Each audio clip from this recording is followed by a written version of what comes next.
This is our initial Week 7 NFL picks against the spread show. Going to break down all the Week 7 games, talk about which games we want to bet and such, and going to get into some other stuff, some interesting things we have on topic here. Before we begin, please hit like, subscribe, comment below, share this video, visit the link in the description for the merch store. I wore my August is Gluttony Month. August is Gluttony Month shirt yesterday. So now it is time for September is Lust Month t-shirt, which you can get on the merch store. You can see that here in 1 second.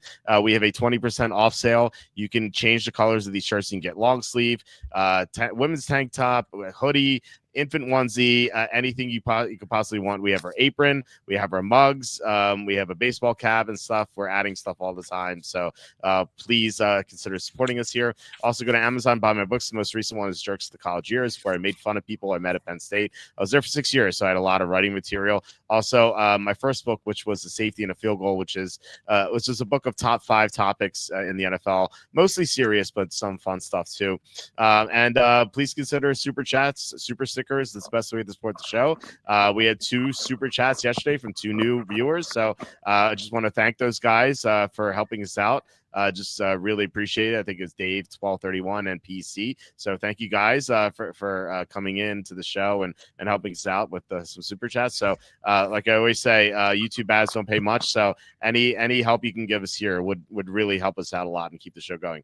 All right, we are joined by Andy Iskoe from thelogicalapproach.com, which I will post on the screen in 1 second. Andy, how are you and how's your week 6? I am fine, Walt. Week 6 was better in the colleges than in the NFL. I went with a couple of contrarian plays, and the contrarians did not win those plays. By the way, on your safety and field goal, when was that book written? Around 2016? 2016, 2017, something like that. Okay. Yeah. I was going to say, have you considered doing a revision since so much has happened since then, especially in some of the more esoteric lists? Yes, I do want to, and it was in 2017 because I remember I wrote it right after Jared Goff's rookie year because Jared Goff had a historically bad rookie year. So I think on my 10-year anniversary, I think I'm going to do a revision. Was it worse than Carson Wentz? Yeah, well, Jared Goff had one of the worst rookie seasons of all time. Like he's up there with. Was that the 0-16 season? Was that the 0-16 season? No, or was that Cleveland that went more recently? Yes, Cleveland. Jared Goff did it first. Jared Goff's rookie year was the last year Jeff Fisher's tenure there and with the Rams. So, and then Sean McVay came in and turned his career around. So if you read that book, you're like, oh, Jared Goff, one of the worst rookie seasons of all time. I wonder what's going to happen. So fortunately, you have Cam Ward playing this year as a rookie. That's true. Well, hopefully things turn around for him. I do also want to write that the year of the bad beat book because this year has been absolutely brutal. Like in every regard, I can't remember a year like this. It's just like $1,000 swing after $1,000 swing every week in the final minutes. Just everything. I will say something about that though, because people confuse it, and I vehemently disagree. When a lot of times people confuse a bad beat and a tough beat. Sure. Yeah. A tough beat would be if you had who was it? Houston in week 2 and Tampa Bay came from behind on the final drive. That's a tough beat. Yeah, I agree. Had Houston had the lead and they were going in for a touchdown and they fumbled it and Tampa Bay ran it back, that's a bad beat. Yes, I totally agree. Bad beats are like when there's like a 95% chance and less than like 2 or 3 minutes remaining. I'd actually say probably less than 2 minutes remaining. And there's a 95% chance that you're going to win that game. And it's something fluky. It's not that, the team just scored and now it's 1st and 10 and we're 80 yards away and we're down by 4 and we need a touchdown and they go down and they get the touchdown. Now, I will say a bad beat would be, for example, Washington and Chicago, where basically that happened with Washington, but it took a very fluke play that relied on a tip from one receiver to another in the end zone for Washington to get the win. That's a bad beat as distinguished from a tough beat where, maybe you have no timeouts left, but you still got 3 or 4 plays and you get it. That's I'd say that's sort of maybe I'll settle for the argument that it's in between the two. Is there something? Is there a term for having like 3 or 4 tough beats in a row, like within a 20-minute span? It's bad luck. It's called mathematically improbable bad luck. Well, I think I've had that this year. So No. I was thinking like, a group of cats is a cloister of cats, or Yeah. crows is a murder of crows. Is there something? Is there like a Jay Cutler of tough beats or something? Like I feel like there should be something. I feel like I need to come up with a term for that. I don't know. It's called the keep away sharp objects beat. Yeah, something like that for sure. Patrick says, Walt, the fantasy rankings have been killing me. 1-5 in the league in week 6. Contestants scored 127 with one line. Filed the other site 70.3 using your site.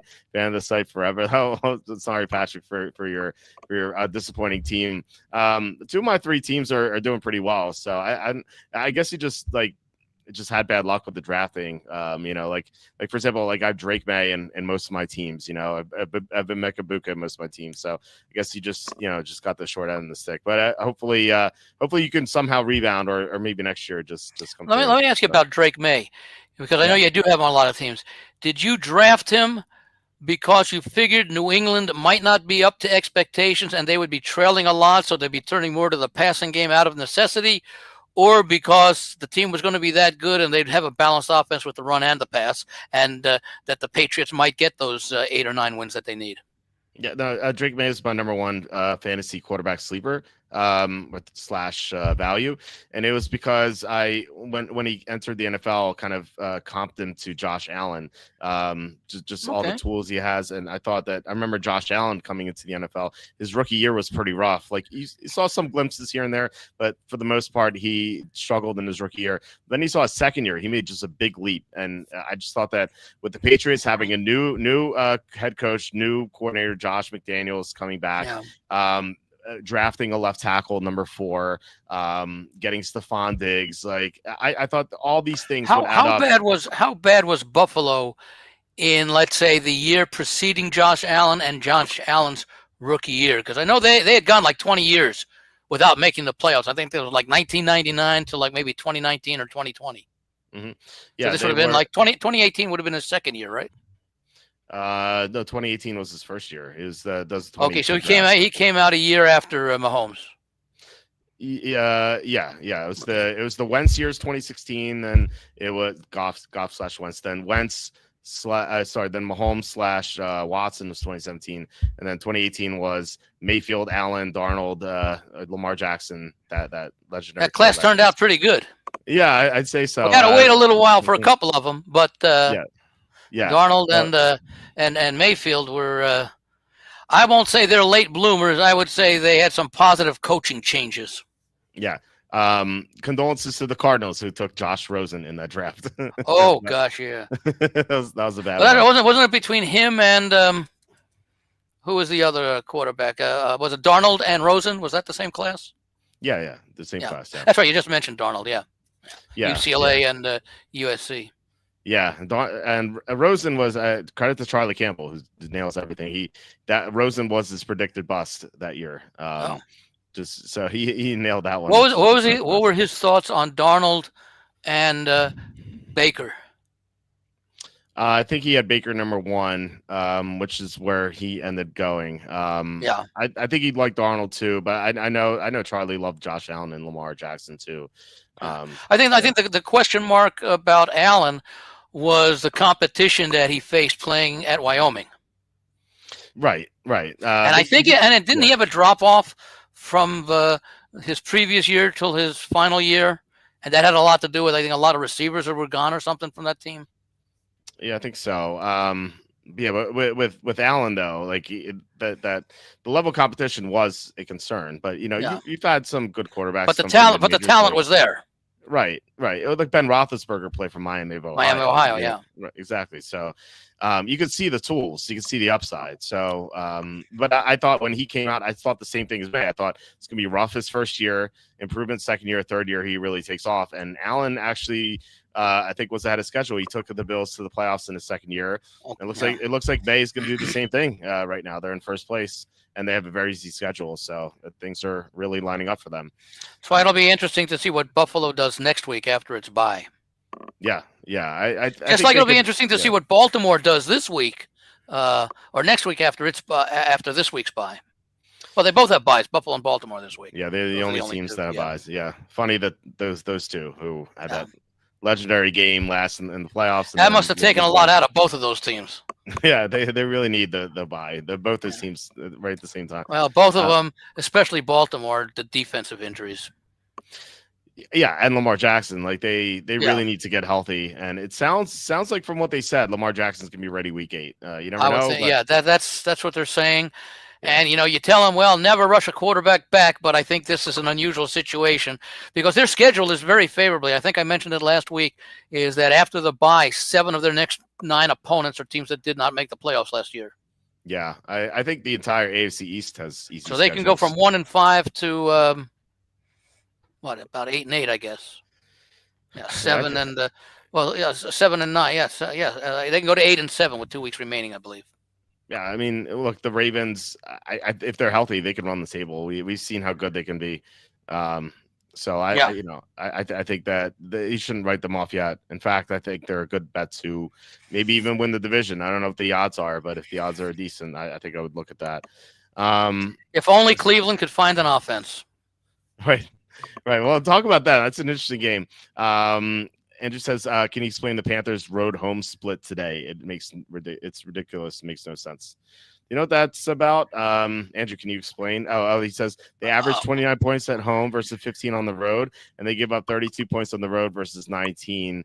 Carolina may have more road fans in the stands. Carolina's what 3-0 on the road and 3-0 at home and 0-3 on the road, and they're road favorites. I don't care who they're playing. Right? I cannot lay points. Now, if you want to think about taking the points with the Jets, well, we'll get to that game. That's different. Yeah, we will. It's hard to justify. Andy, what exact picks do you have for the Super Bowl winners? I just put one down on Chiefs over Lions and vice versa. So this is your exact. Yeah, I haven't done that one. I know I've got the Bills and the Eagles back and forth. I don't believe I have anything on the Chiefs. I'm just a believer that as the season wears on, and we talked about all the close games. I mean, it was a very impressive win last week against a very good Detroit team. I do have the Lions in a few. Unfortunately, I had the Bengals in a couple, and that'll be somewhere it'll be a dartboard or something at some point. But unless Joe Burrow makes a miraculous recovery, or they go through 6 quarterbacks and number 6 is the one they need around Thanksgiving. But it's a bad season. I did have a couple of long shots, which on the surface aren't really long shots. But then again, you consider the injuries for the Chargers. I have Chargers over Rams and Rams over Chargers. Yeah. Which before the season started was realistic to the extent that, they're both coming off playoff seasons and, coaches coming into their, second year with the Chargers. And of course, McVay's already been to 2 Super Bowls. My long shot, which again, I think was reasonable because both teams made the playoffs last year as well. Vikings over Broncos and Broncos over Vikings. I could see that one. Yes. Yeah.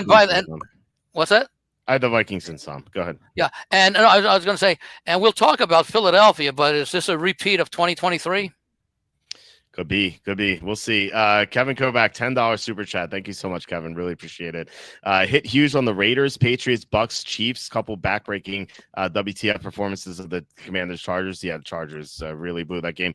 Looking forward to hearing you and Andy break down Week 7. Yeah, I'm looking forward to it too. I can't wait for this. Can't wait for these shows. I think that's a hint for us to start. Yes, I think so. That's a hint for us to start. So with that in mind, thank you, Kevin. Let's get to the games. The first one, Steelers at the Bengals. This line is Steelers -5.5. Joe Flacco 1-0 against the spread with the Bengals. He didn't win, but he covered. And as we know, good teams win, great teams cover. So Bengals probably a great team. Green Bay was not Green Bay last week. They did not look sharp coming out of their bye. Green Bay hasn't been Green Bay this week too. Yeah, although Cincinnati's defense, to their credit, and given the problems with the offense, has not been as torchable as they were last year. Yeah. Well, we'll see about this game, though, because Trey Hendrickson, I don't think he's going to play. I mean, he was DNP twice. I'm not seeing anything on the Bengals website, which, of course. And by the way, just for those questions, DNP did not practice, did not play. Yeah, right. So, for some reason, the Bengals don't update their website. maybe because they're cheap or something. But I was just going to say they can't afford someone to do. They right. can only afford someone on Sundays when the game is going on. Exactly. Yeah. Mike Brown's not gonna. Yeah, he does it right from the stadium, and then he has to pay for the tickets to get in. Yeah, right. So I'm looking. Trey Hendrickson is questionable, but he hasn't practiced. So I don't think he's going to play, but we'll see. Did he play? He did play Sunday though, didn't he? He played, but he got knocked out in the middle of the game, and I can't see him coming back on 4 days rest. Yeah, me neither. Actually, 3 days off: Monday, Tuesday, Wednesday. Yeah, I don't see it happening either. So Cincinnati's defense is going to be worse here. However, I think the Steelers are in a terrible spot. Like usually, Mike Tomlin as a favorite is bad enough. Yeah. A favorite off a win, even worse. A road favorite off a win, even worse. More than 3. It is abysmal. And I'll give you a specific number here. And I'm not a big trends guy, but this is something I don't. Trends are useful when it comes to coaches because that's decision making involved. Yeah, I agree. I don't believe in trends related to quarterbacks. I do believe, well, and some teams, of course. I'm more of a believer when maybe the difference between a trend and an angle is that a trend may be specific for individuals or teams. Angles are things that I consider are league wide.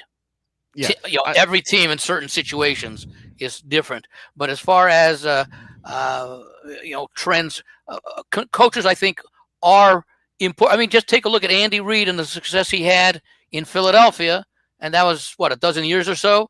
And he has the same success in Kansas City.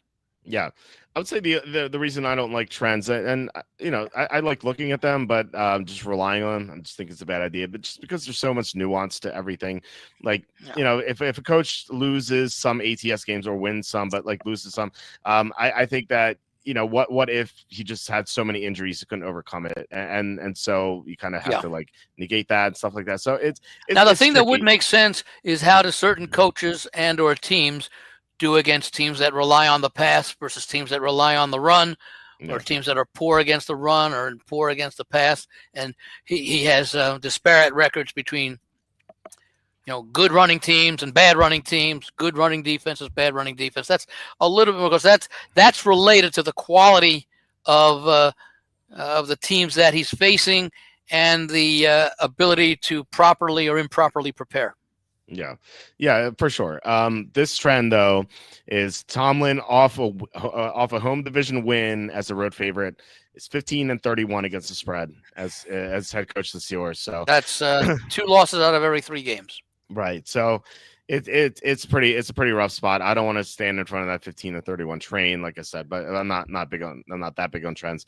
But I will be on the Bengals. Like I'm not going to bet this game. I just refuse to bet these Thursday games. Just so brutal. We like last week we saw the Eagles lay an egg. Perhaps the Steelers do too off a win in the division, which like we said they tend to do. It's the first time I'm back in the Bengals. It feels weird. The first time all year. But what do you think about this game? Let's see. What's Pittsburgh's record right now? 4-1. 4-1. Okay, so. That and what do you show the line at? 5.5 or 6? 5.5. I probably won't play it at 6. It'll be a teaser candidate. It'll be in there somewhere. Okay. I had it last week with the Eagles, and of course that didn't work.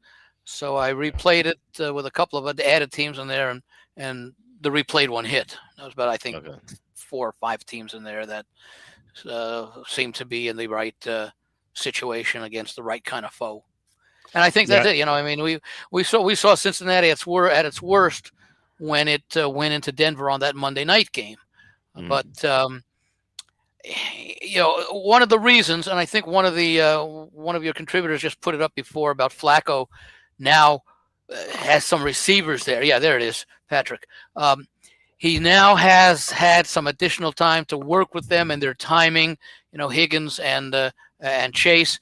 And, if the Bengals can find any kind of a running game to allow Flacco to try some of those mid to long range passes, they might be able to hang in there. I don't know. Where do the Steelers rank in that DVOA number that you like to rely on? Rank in terms of what? What are you looking for? Defense. Defense. Defensively overall, the Steelers are 4th in EPA. Okay. Have they been rising up that ranking since that really horrible game against the Jets and the Patriots? Yes, they have. They've gotten players back from injuries, so it makes sense for them to do that. Yeah. So Pittsburgh is getting back to being a team that you can still consider has a defense that is able to play well against certainly other than elite quarterbacks. Yeah, I think so. I mean, I think that week 1 is going to be a mirage that we're going to be like, okay, they just were banged up. Week 1's weird. So I think that as we continue on this season, we're going to think more and more of that game being a fluke for their defense. So we're in agreement here. I think you said you're. Well, not you said you like the Bengals, right? Well, I'm not going to bet. Yeah. I would prefer the Steelers. As I say in the teaser, I'm not going to play it. Well, I suppose at 5.5, I could play a 6.5 point teaser, but then you got the added vig and +1. At least gets you push because ties are unlikely, which means +0.5 on a 6 point teaser from 5.5. You're crossing 0 and you're crossing to an impossible number, or virtually impossible number because you can't count on a tie. So it's either Steelers in a actually this might be a good game for in-game wagering. Oh yeah, I think so too. Maybe after like 2 possessions, just sort of get a feel as to is Cincinnati doing something that Pittsburgh hadn't prepared for?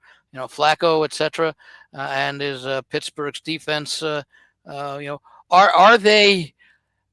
they going to concentrate maybe a little bit more on the secondary receivers and the running game, and basically say we don't think Flacco can have the kind of timing or time with the ball to get to Higgins or Chase? Mm-hmm. Yeah. Talking about teasers, you do a 13 point teaser, take the Steelers from -5.5 to +7.5. If you're willing to do that. That's what, a 3-teamer? It was a 4-teamer, 4-teamer, 13 point, and then you get it's like -120 or something, -125. Okay, so 6 to 5, 5 to 4, something like that. Yeah. So you're still laying juice. Yeah. Unfortunately, yeah, but Evan does that a lot. It's worked for him a lot, like very well over the years. I think he's mentioned that before. I think I recall that. Yeah. Okay. Let's get to the first Sunday game, which is mercifully the last of these London games. By the way, before you continue, good news for you: the Monday night doubleheader next week is what we want. Yes, time wise. I know. Yes. I hate flipping back and forth. It's so annoying. Just let us watch both games. Like, what's the issue here? And you bring up the advertising too. Like, it's true. If I'm an advertiser for one of these games, I'm pissed because people might be watching the other game. Yeah, it's ridiculous. Yeah, let's say they go to an ad and the guy goes to another channel, and that happens at that other game. One of the teams is in the red zone, and it takes 2.5 minutes for them to score. And meanwhile, 2 advertisers have lost an audience because there's another game going on, as opposed to them just sitting through the commercial or doing something, getting up for food or whatever, and just having the set on all the time. So it's completely makes nonsense. Too much sense. It's bad for the advertisers, bad for the fans, and if it's bad for the advertisers, it's bad for the business. It's bad for money. Right. So, exactly. Bad for they haven't gotten that idea yet. I don't understand how. It seems so logical just to have a game like 7-10 or 7-9-30 even, I think is okay. That's like let's say, okay, let's start games in the Central Time Zone at 2 p.m. Eastern, 11 a.m. Pacific. Yes. And then let's go to the Mountain Time Zone, where I think it's only Denver, and let's start them 2 hours after the Eastern games kick off. I mean, it's Yeah. They finally made a concession to the gamblers when they moved those games to 105 and 125, especially the 125 games. So that the guys could get their bets in after the results of the first games were known in most cases. Yeah, and the online sports books will pay you out too. It's like it's I don't know. nothing they do makes sense. I don't know. Anyway, so like I said, mercifully, this is the last of the London games. Then we're gonna have a break about 2 or 3 weeks, and then we go to I believe Berlin and then Madrid after that. I think so. We only have 2 more of these after this one. I can't wait till this is over personally. But this is Rams are -3, quote unquote, at Jaguars. Jaguars obviously play a lot of games here, so I guess this is sort of home field. But I don't know. The Rams are going to be missing Puka Nacua, which is obviously a big deal. The Jaguars, is he definitely out, or is he questionable? He's probably going to be out, yeah. And then the Jaguars going to be missing Devin Lloyd, their top defender. So figure they negate each other. I always say that I like the superior team in this game just because you have with the short week, it's tough to prepare for a tougher opponent. Yeah. And I would consider the Rams to be the better team. They have identical records, but I think the Rams are better than the Jaguars. The Jaguars, they're so flimsy. Like some of their wins were up against bad teams. I don't trust Trevor Lawrence. He's had a couple of good games, but overall, I just don't trust him. Travis Hunter doesn't know where to line up. It's unbelievable. Like maybe focus on one position in his rookie year and then the other after that. But so the Jaguars have some problems and their best defenders out. However, the Rams, this is a 6:30 a.m. Local start time for them. Did they stay on the East Coast after playing in Baltimore? Yeah, or did they fly right? Did they fly over maybe Monday or Tuesday? They flew right out right after the Baltimore. So they will have had time to get used to the body clock. Yeah, I think so. Yeah, I think so. But does anyone really get used to these early start times? Because I mean, these players are up hours beforehand, so they're really not used to this stuff. So. And we saw Denver kind of have 6:30 is what 6:30 is what 2 p.m. London time, 2:30 p.m. Yeah, I think so. Yeah, or maybe 3:30 p.m. Well, no, wait a minute. It's like 1:30. It's 9:30 Eastern. Yeah, and I think it's a 4 or 5 hour difference. I think it's 4 right. It's 4 right now. I think so in a sense, it's not that much different. Yeah, so it's not that much of a difference than playing on the States, games that start at 1 o'clock Eastern time or 1 o'clock Pacific time. If you've been over there for 4 or 5 days and your body clock is now adjusted. Yeah, the question is it adjusted? Is that enough time? I don't know. I mean, Denver looked so discombobulated last week, and I thought maybe it's because the 7:30 a.m. start time for their local time. So I don't know. I think if anyone gets the stuff right, it's Sean McVay. He's 11-6 against the spread on the East Coast at 1 o'clock, and really could be 12-5 if it wasn't for that block field goal. Which I'll never forget.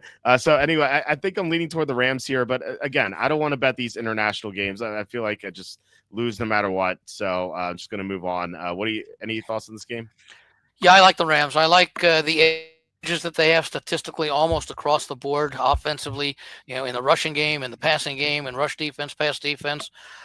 Jaguars do have an edge as far as forcing turnovers, but I think the Rams also have a lesser but a positive turnover split. It's not a ratio, it's a split. Okay, but no, although I guess you could express it as a ratio, but nonetheless, I think the Rams have a lot of advantages here over the Jaguars. I like the Jaguars. In fact, I think I wrote that one up as one of my 4 write-ups this week, and I made the case that I like what the Jaguars have done, and I will be looking to play the Jaguars throughout the season, just not here. I think the Rams are the better team. They have the more experienced and accomplished quarterback, Jared Goff versus Trevor Lawrence, and I think the Rams defense can create some mistakes for Lawrence. So. I like the Rams, and I think the total is around 44, 45? The total for this game is 44 and a half. All right, no, I like it under also. Okay. But if I were to choose between the two plays at 3, I would play the Rams. Yeah, I would too. I would too. I'm with Cassandra here. It says I like the Rams a lot, but had to curb the units because of the stupid foreign thing. Yeah, I'm with you. I don't wake up for the start time anymore. I decided not to. And so what happens is I will, if I'm awakened for some reason, like my son ran into my room at 9:30 a.m. Yes. And he goes, time to go to Bazaz's birthday party. I'm like, oh my God, what is happening here? And it was because my wife told him to wake me up for the 9:30 a.m. game. Little did she know that I'm not watching these games in the first half. So he comes in, and so I'm like, okay, let me see the score. What do you have separate? What do you have separate bedrooms? No. I mean, it's 9:30 a.m. My wife's already up. Oh, okay. I thought maybe. Well, whatever. No. We sleep at different times anyway. But that's right. Yeah, that's right. What's your normal sleep like? About 6 a.m. to 2 p.m. or something? No, it's 6 a.m. to about 10:30 a.m. Oh, so 4 or 5 hours. Yeah, about 4.5. Yeah, it's I don't know. I don't know. I don't need to see. I wake up and I'm like, oh, let me see what's going on in the stock market. I can relate to that, so I can understand those kind of hours. Oh, really? Yeah. So anyway, what happens is I'll look at the score and then I'll go back to sleep and I'll actually have a dream of it. Like I actually dreamt the Broncos went up 21-3 because I saw the Jets kick a field goal and I saw the Broncos were driving and I was like, okay. And in my dream, I was like 21-3 and I woke up to my alarm. I'm like, oh, cool. The Broncos are ahead. I'm like, wait a second, that's not real. Let me see the score. So I this is why I don't want to bet these games anymore. I don't want to dream about these games. I bet it if there's an edge. I bet a number of the overseas games. What I think the fourth one coming up. Yeah, they had Dublin and the two in London and this one at Wembley in London also. Yeah, weeks 3 through 6. Well, they also had the Brazil game, but that was a night game. Right. Yeah, I don't really count that one. Yeah. So we don't have a Mexico game this year, right? I didn't see that. I don't believe so. No. Yeah, this is weird. I wonder why. Anyway, so let's get to the real. I wonder if that may have had something to do with the field conditions. I seem to remember something about the field in Mexico or something, and they needed to make some sort of changes, and they couldn't get it done in time, or something like that. Either that, or everything's being tied up for World Cup next year. Yeah, maybe. And, advanced preparations or whatever. That's true. Yeah, it could be. All right, let's get to Raiders at Chiefs. The real games begin here. The Chiefs are favored by 11.5. That last year, I definitely would have been on the Raiders. The Chiefs last year were just doing the bare minimum to cover to win games. Like they barely beat the Raiders on that Black Friday game. And they were doing like weird stuff, like experimenting. Like they even said it afterward.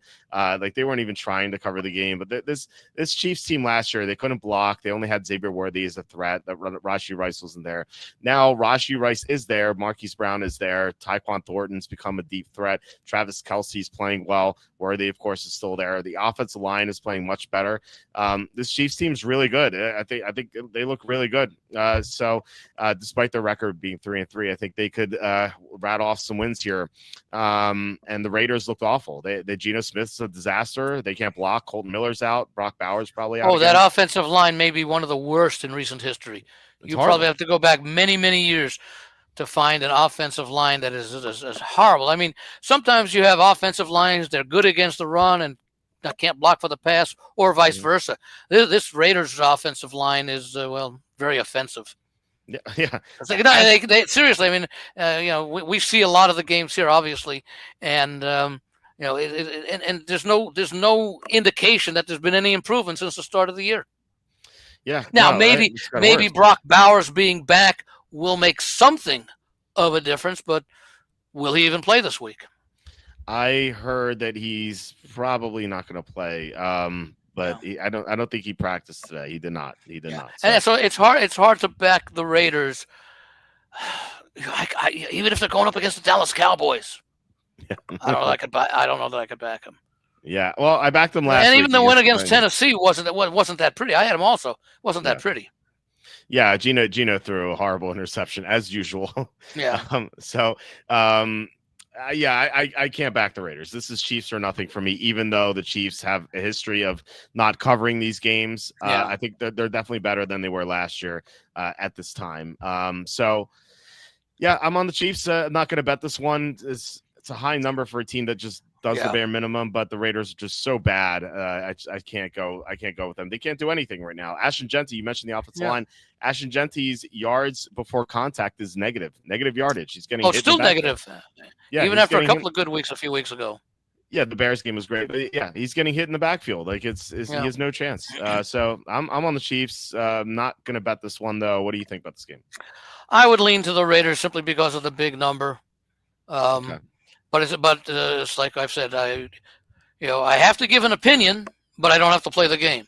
And Right. you see the newsletter and how I break things up.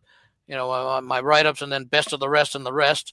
The best of the rest are playable opinions.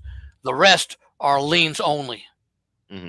Yeah. Which basically means I probably won't play it, and I might even change my mind and not play it.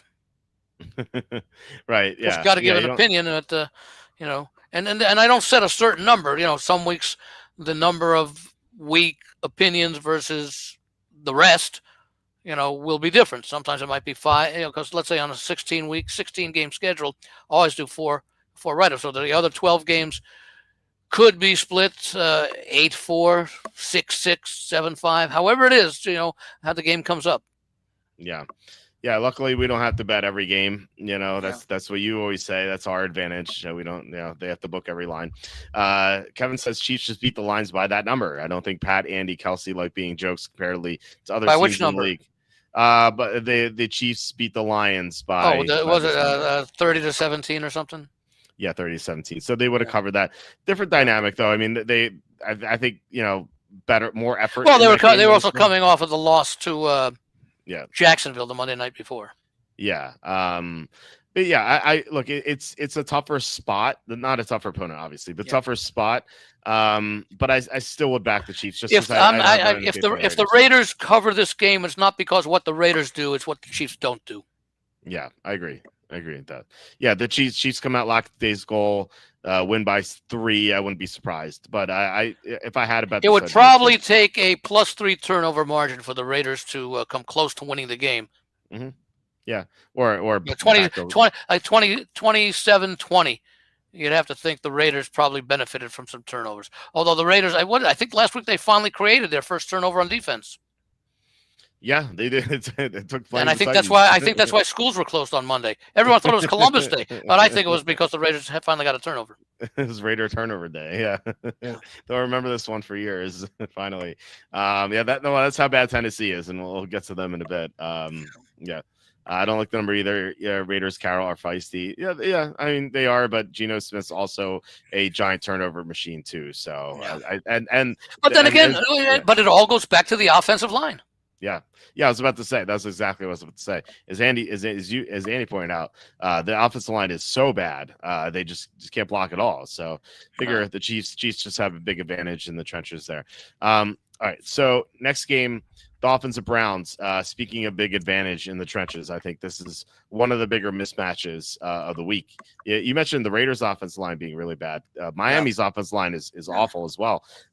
Cleveland has one of the better defensive lines in the NFL, so that's a huge edge here. And I also think, like, if I'm looking at all 4 units here, in Miami offense, Miami defense, Cleveland offense, Cleveland defense, the best unit by far Cleveland defense. Cleveland defense, absolutely. Yeah. And Cleveland offense may look shaky. Dylan Gabriel, I'm not a fan of him, but Quinshon Judkins has been very impressive as a rookie running back. And Miami's run defense, past 2 weeks, Rico Dowdle, 206 rushing yards. Last week, Kimani Vidal, 124. These guys are not good. Like Rico Doodle, as we call him, he is not a good running back. Kamani Vidal is a 7th round pick. Quinshon Judkins is so much more talented. I feel like Judkins could approach 200 yards here. I think this is plus the public's on Miami. I think this is like almost too easy. I think Cleveland -2.5. I don't want to lay points like necessarily then going Dylan Gabriel most of the time, but I love the Browns here. What are your thoughts on this game? I'm right with you. I wrote this one up. In fact, I'll read part of it. I said it might be a surprise to see the Browns favored for the first time this season, especially after going 0-4 in that role last season and not having scored more than 17 points in any of their 6 games this season. That's pretty hard to recommend laying points, but Then I also have to talk about Miami.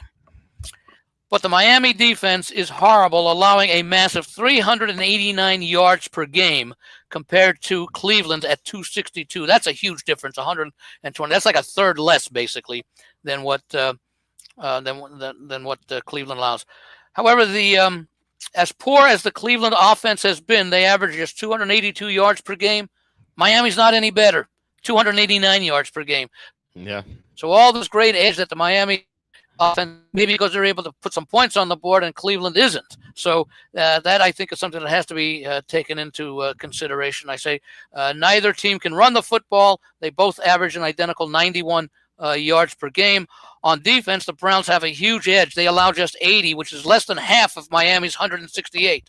So if either team is going to establish a run in this game, even though that's not a strength, actually, neither offense is. Well, Miami's been scoring, but their offense has not been as productive as you would think, considering what we were accustomed to. But the fact is that if either team's likely to establish a running game, it's because of the defenses. Cleveland allowing 80 yards per game, facing a 91 yard per game offense, probably is going to control that line. On the other hand, if Cleveland's averaging 91 yards per game, but they're going up against a defense that allows 100 and what I say, I'm doing offense versus defense now as opposed to comparing the two offenses or the two defenses. That's allowing 168.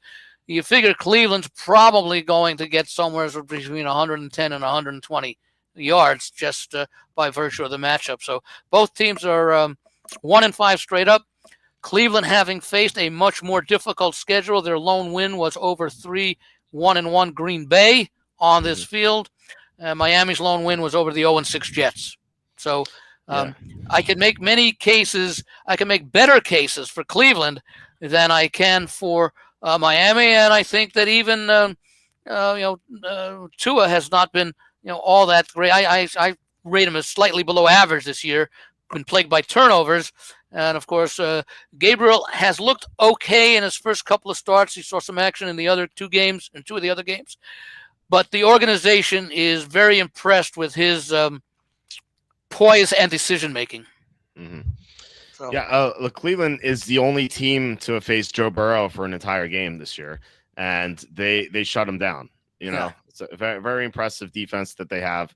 They have no offense outside of Judkins, but Judkins I think could have a great game against this poor run defense as we talked about. So if the Browns had had even an average offense, they'd be a wild card contender.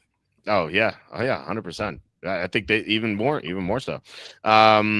Half PPR, Brian Thomas Jr., Breece Hall. I think Brian Thomas Jr., because Breece Hall's playing the Carolina run defense, which I was shocked to see. Carolina run defense #1 in the NFL since week 2. I couldn't believe it. Yeah. But they've limited all the running backs. It's the stats are there. And then Wandale, Golden, or Judy rest of the season. I think Golden. I don't trust Judy with Gabriel. Wandale's a non-player. I think Golden has the most talent there, combined with opportunity. So I think Golden for sure. Well, when you consider the lack of offense that I just detailed about the Browns, 17 points or less, I think, in their games, that basically shuts Judy out from touchdowns. Right. Yeah, exactly. Yeah. You can't. Judy's really nothing there. Unless like Shador comes in and is good, but I don't think that's going to happen. So, Wandale is he's just a PPR scam, and Golden has real talent, and he's in a good offense. So I would go with him. And Pollyanna asking, is it time to hedge the Ravens to win the AFC North bets with Steelers to win?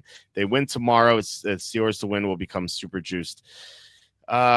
Yeah, I think I would hedge with the Ravens. Yes, if you have Steelers to win the North, I think it's time to bet the Ravens. Well, consider that the Ravens and Steelers still have 2 meetings head to head. That's true too.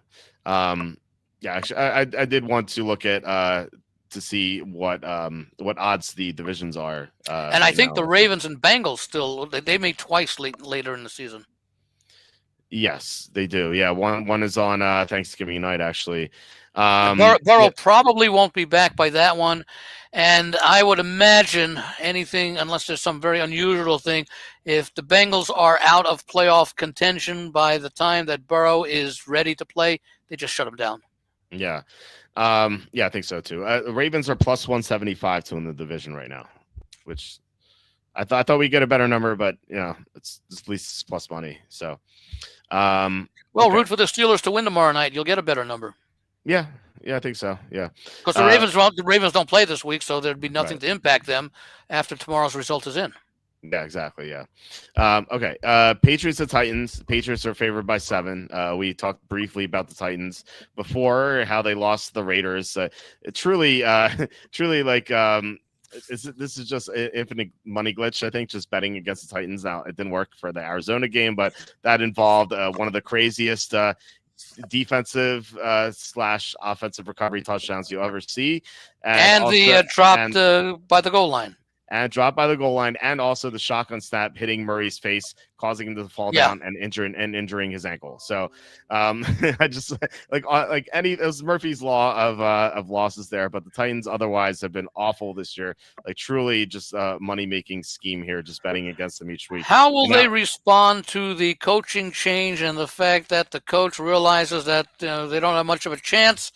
And let's do a few things that nobody expects, some gadget plays and things that the Patriots can't be prepared for. And you got the Patriots coming off of back-to-back nice wins. You do, but this is a Mike Vrabel revenge game. I undoubtedly circled this game once the schedule came out. See, here's the question I have. Mm-hmm. It makes logical sense that it's big. Has he come out and said anything about going to Tennessee and it having special meaning, or it's just another game? I don't know what he said, but I can imagine what he's thinking. Well, that's what I'm saying. We don't know that because not everybody thinks of it the same way, and especially the mindset of football coaches. It's all about the next game. Now, maybe they say something afterwards, but I don't think they say anything beforehand. And maybe the players will say, "Hey, let's win this one for the coach," because if it weren't for Tennessee firing him, we wouldn't have him, and we like him. That guy, we really don't know. Even fans think about that stuff, bettors think about that stuff. Although I don't know how much the sharp bettors actually put into these intangible things that are speculation, unless a coach comes out, like for example, Tua coming out and blasting his players after the game against the Chargers. Right. Now, he apologized for that today, which basically didn't have any, but that's a lot different because now we know what exactly happened and what the mindset was when he came out with that. He expressed a lot of frustration. We really don't know, even though as a normal human being, or let's say a typical human being, I won't say normal because normal can mean many things. A typical human being might very well say, hey, here's a chance to get back at my old employer. Okay? Yes. Especially considering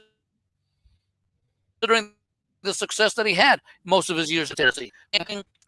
Speculative, because the other thought could be on the part of Tennessee, hey, we just cost our coach a job. We're going to go out there and play like we should have played for him.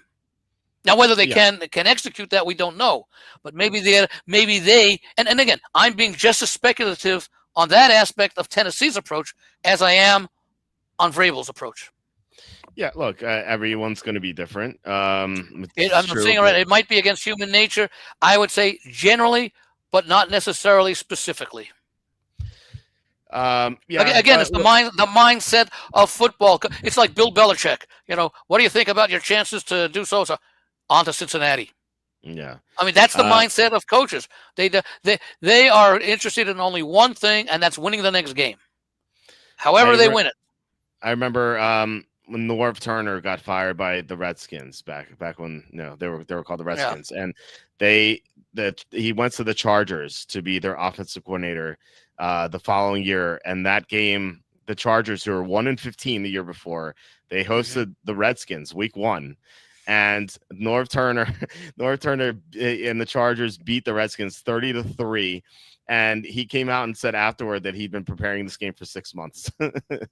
But he didn't say it before the game. No, he did not. But he definitely. What did they do? By the way, just curious because it'd be interesting to find out if it applies to Fairville. What did they do the next week? The Chargers, if you remember. They won also, but then they lost like 4 or 5 in a row after that. Okay, yeah, no, I was only interested in the carryover effect of what was clearly a very emotionally charged and motivated win for the Chargers. Normally, you could expect a letdown the following week, but that didn't happen. So It didn't happen. No. but yeah, no, I mean, what you're saying makes a sense. And I would also think that, yeah, Vrabel probably has a lot of meaning, but I don't know that he would share that before the game. He might say something afterwards. Yeah. Because I think, see, sometimes if you say it beforehand, you don't want to put too much pressure on your team. Yeah, I wouldn't expect Vrabel to say anything. And that's why I said it's one thing. It's what he says or doesn't say. And the other is what he's thinking. Yeah. I imagine that's why I said, like, when the schedule is released, I imagine he's like, okay, we're gonna have these plays set aside for the Titans. Yeah. So I just wish Callahan was still there. It's just so he could, like, he would be able to fire basically Callahan. It's kind of yeah. It would be interesting to see the handshake after the game. Yeah. Well, yeah. I mean, Callahan's not there anymore, so it doesn't even matter. No. So. But what I'm saying is, like you may get an idea. Like, let's say the Patriots are up, 34-10, and they have the ball inside the red zone with a minute 50 to go, and Tennessee's out of timeouts, and they go for the jugular and score a touchdown. Yeah. Then I think the motivation aspect was clearly there. Yeah, I remember going flashback here, but when it's Dan Reeves, when I know Mike Shanahan hated Dan Reeves, and they had a game against each other, and I think it was 2000. What was that? When Reeves was in Atlanta? Yeah, it was 2001, I believe, and it was like 30. It was like the Broncos scored to make it like 40-14, and like 2 minutes left, and then Shanahan went for two. And it was like they were not happy using the old Bo Schembechler or Woody Hayes, whoever said it, quote, and they asked him why did he go for two, and he answered because we couldn't go for three. Right. Love it. So what's the Reeves Shanahan beef from? Do you remember that, Andy? I mean, they were. I mean, Reeves. I remember vaguely something about it, but I don't recall it specifically because at the time it didn't mean anything. Yeah. Shanahan took over for Reeves in Denver. Yeah. So yeah. And then Reeves, I think, went to the Giants, didn't he? I think so. Yeah, and then Atlanta. So yeah, and then he went to the Super Bowl with Atlanta. So, but whatever. So I don't know why. I do remember that they hated each other though. So, that's interesting. I actually want to read up on that. Actually, want to read why. I actually don't have a strong opinion on this Patriots Titans game. I would tend to play the Titans only because I just don't like the thought of laying this many points on the road, as bad as Tennessee is. I mean, New England is still a work in progress, and yes, they are leading the division. But what are they? 3-3? 4-2. 4-2. Oh, that's right. And they still have some games against the Jets. It could be 6-2. And I think another game against Miami. Yeah, but no, but it's just saying that this is still a team that is on the improve. Now I know that they were a very popular pick to go over the 8.5, and a lot of it had to do with the schedule. Of course, sometimes when you look at the schedule, you also don't realize that some of the teams on the schedule won't be as bad as you think they're going to be, and conversely, some teams will be better than you expect them to be. And of course, the Patriots have to play some of those teams that will be better and some of them that won't be better, and the Patriots have to be better themselves. I just don't like the thought of laying those points on the road, so I will probably pass this game. Unfortunately, the total is a little bit too low for me to look to the under. Okay, I like the Patriots a lot here. It's not just the revenge thing is a small part of it, or it may be like a medium-sized part of it, but in that, like, I think that it can negate any potential flat spot off a couple wins in a row, where, like, because the players might want to play hard for Vrabel, or Vrabel is going to have a great game plan prepared. I would tend to say, I don't know that they would play if they have a good game plan. That I think would be the more likely reason for them to perform. Because remember, the Patriots win 24-20, they're happy. Okay, yeah, right. So yeah, and really, as I said before, just fading this Titans team, I just it's a moneymaker. I have no problem who wants to just automatically fade the Titans. How many games have they covered this year? One, right? They only the Cardinals game. Yeah. Let me check to make sure. I don't know. Did they cover one of the games the first week of the season? The Denver game. It depends what line you got.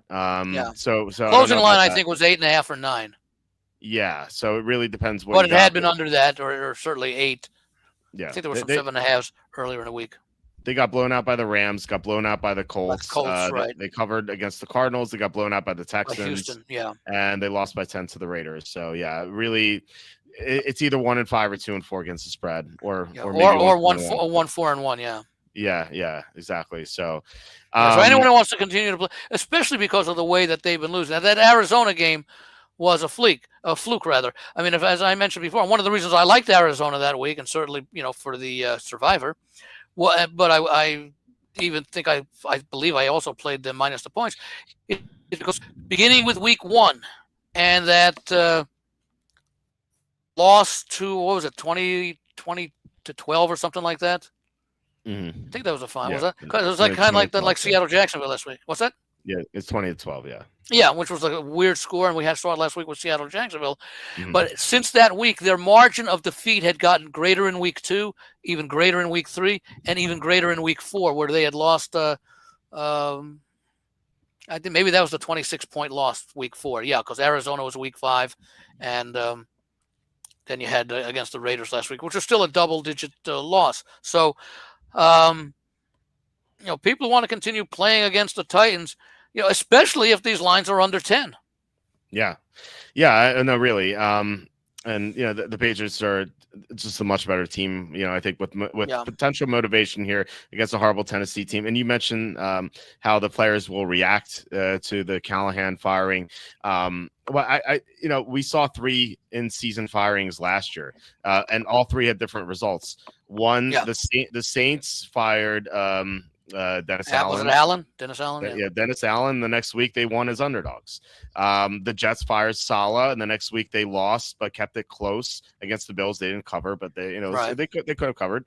And then the Bears fired Eberflus. The next week they got absolutely obliterated at San Francisco. Yeah. So it's I don't know how you say this. Yeah, that was part of the, do well. That was part of their 10-game losing streak to end the season. The Bears. Yeah. Yeah. Do you place or any? As I call him, Eberflub. That's good. Do you place any weight on the fact that this is the Patriots' third road game? Charles, I think you messaged me on Facebook. I'm sorry I didn't get a chance to. That is a negative, but I don't think road games, 3-game road trips are not that uncommon. Yeah, and I think the results are mixed. Yeah, Charles, when you asked me this, I actually looked it up. I was doing research on it, and I forgot to respond to you. But yeah, I did the research on it. Since 2002, that's when we like to look back to with the divisional realignment. Teams playing their third straight road game as favorites between 6 and 10 are 3 and 4 against the spread. So I didn't. How are they overall? Overall, whether they be favorites or underdogs, because we're not talking about the quality of the team. We're talking about the very unusual situation of playing 3 straight road games. All right, let me look at this. So this should it should pop up in a second. By the way, as we wait for this to load, I typed into Google, why did Mike Shanahan and Dan Reeves hate each other?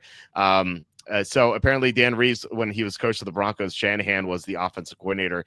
And Dan Reeves fired Shanahan for insubordination because he believed that Shanahan and John Elway were trying to undermine him and take control of the team and fire Reeves. So talk about a complex. Right. Okay, it's not popping up here. Hold on. It's probably because I included some nonsense code in this. So I have to wait for this to load again. Yeah, it's hilarious. Yeah, it's kind of weird. I wonder if there's someone has more info on that, why exactly he thought that. Is kind of crazy. But yeah, I don't understand. We can come back to that. Yeah. Yeah, and it's not. We'll get back to it once we get the numbers on that. So. Anyway, let's go to the next game. Saints at the Bears. This line is Bears -4.5 or 5. I feel bad for Evan because he has to decide whether or not to use the Bears for Survivor in the Circa, because you can't use the Chiefs because they play on Thanksgiving, and you kind of need to save those teams. Whereas if you're not playing the Circa, you could, the way things are going, you could use the Bears Friday on Friday after Thanksgiving against the Eagles. Yeah, if you want. I'm sort of half joking, Yeah, but when yeah. you take a look at Chicago, you can see the improvement that they've made certainly in the few weeks since that 52, what was it, 52-21 loss to the Lions, Hmm. and the team believes in him, and they do have some good players on that team, and we don't know if Philadelphia. There's something wrong there. We'll talk about that in a moment, but Yeah. yeah, I mean, you're asking still an intrinsically weak team to do something good for you, even if it's Mhm. against another weak team. Because the way Yeah. the Saints are looking at this game, oh, we're going against the Bears. Well, that's a team we think we can beat. That's not a playoff team. Well, I don't know what they think about the Bears now because they've won 3 in a row. Yeah. But the numbers loaded finally. So teams in their third consecutive road game since 2002 are 54-62 against the spread. That's 46.6%. Mm-hmm. So Not terribly significant. nothing to worry about there. I mean, it's Uh, losing, but it's not something to um, yeah. make a wager on and use that as one of the strong points. Yeah. I think. It adds support if you Yeah. already like going against a road team in its third game, and Mhm. obviously it's not that significant here because the Patriots are, in theory at least, although pretty much in reality, the much better football team. Yeah, I think if you're an office pool and you're 50-50 on a game, that's could be the deciding factor, I guess. But Yeah. yeah, I don't really see a factor there, Charles. So, but yeah, thank you for the question. Okay, so as for this game, I this is the first time all year I'm going to be on the Saints on a Tuesday, and I say Oh, that because you mean I on a was Wednesday? Wednesday. or well, I made the pick on a Tuesday, but yes, Wednesday too. Oh, okay. Um, Yeah. so and I say I make that disclaimer because when the Saints played the Giants, I initially was on the Giants, but then I switched to the Saints. Mm-hmm. Here I'm going to be on the Saints to start. The Bears coming off that upset on Monday night. I think this is a bad spot for them. Winning 3 in a row. Less motivation hosting this garbage Saints team. I don't know about less But motivation. You're starting 0-3, and now you're Mhm. 3-0, and you're winning, well, this was an end of game winning, but you've been playing much better, and you've got a rah-rah type of coach. Yeah, maybe. I don't know, but I'm like, how do you go from like a big upset on the road against Washington, revenge game from that Hail Mary game, to like on a short week hosting a team that is seen as dreadful? I don't know. Like, is it 100% game that you like they had on Monday night? I don't know. But the Saints are playing a little bit better. I think they're very well coached by Kellen Moore. I think Kellen Moore has been very impressive. Like, he Yeah. just doesn't have the horses right now. But I I think wonder. I like wonder how much Philadelphia misses him right now. yeah, really, they really do. So yeah, I think a few too many points here for the Saints, in my opinion. They should be able to move the ball on the Bears, who have a very bad defense. So I like the Saints a little bit, not enough to bet them. What do you think? I lean a little bit to the Bears. I think that they continue to get better. Caleb Williams is cutting down on his mistakes. It's clear that Johnson has had a positive influence on him.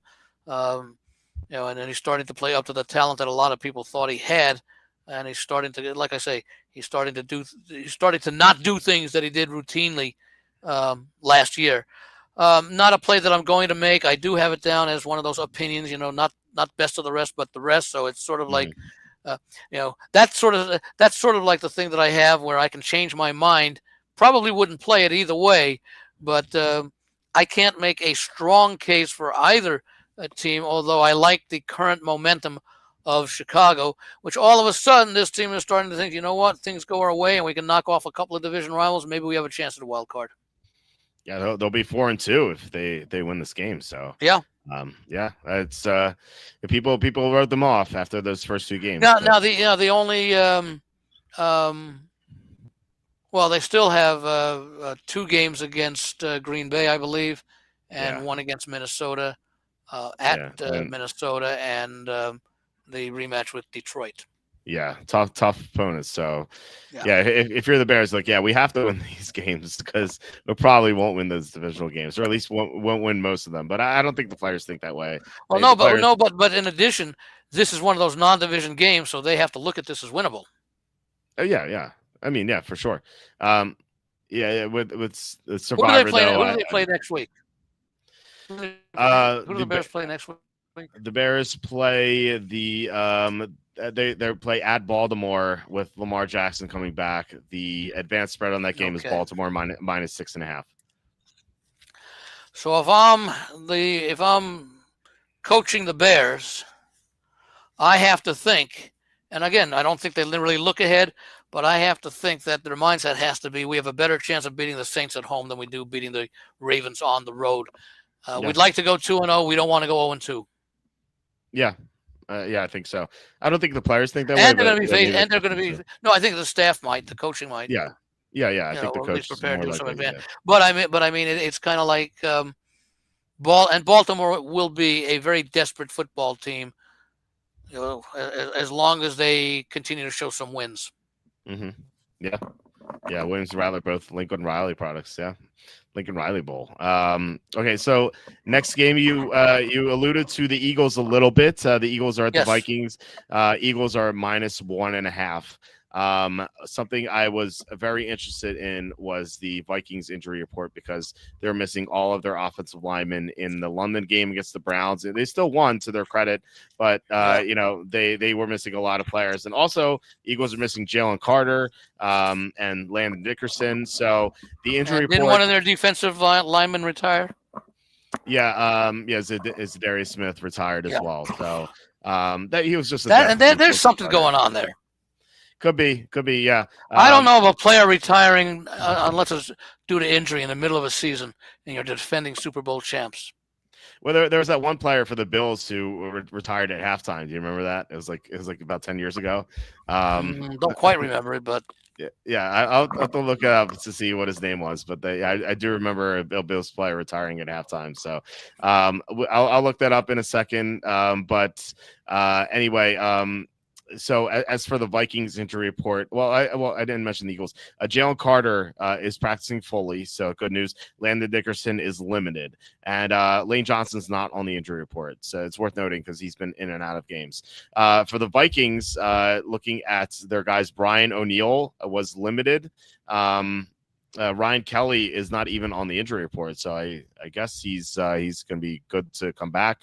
And it looks like both teams are going to be healthier here, which I think makes the Vikings look a little interesting. However, Eagles are coming off 2 straight losses. If they are to rebound and have a great second half of the season, I think this would be the indicator that they could do that. And we saw them go into Tampa, blow out Tampa. I think they could have a similar sort of game. Didn't that game get close at the end?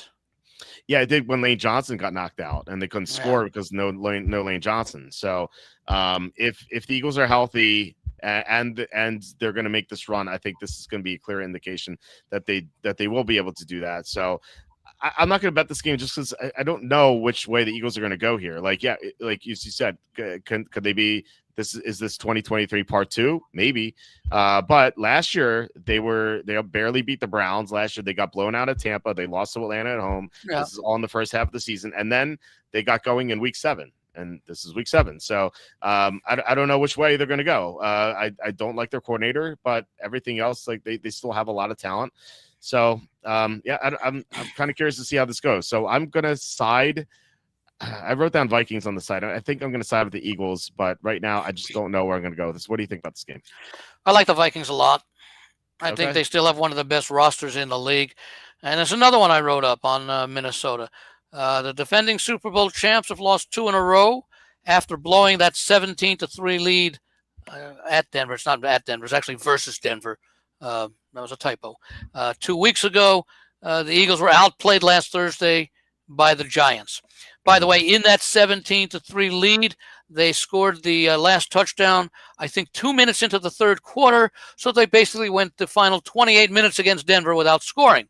And why do I mention that? Because the score last week in the Giants and Eagles game was 20-17 Giants.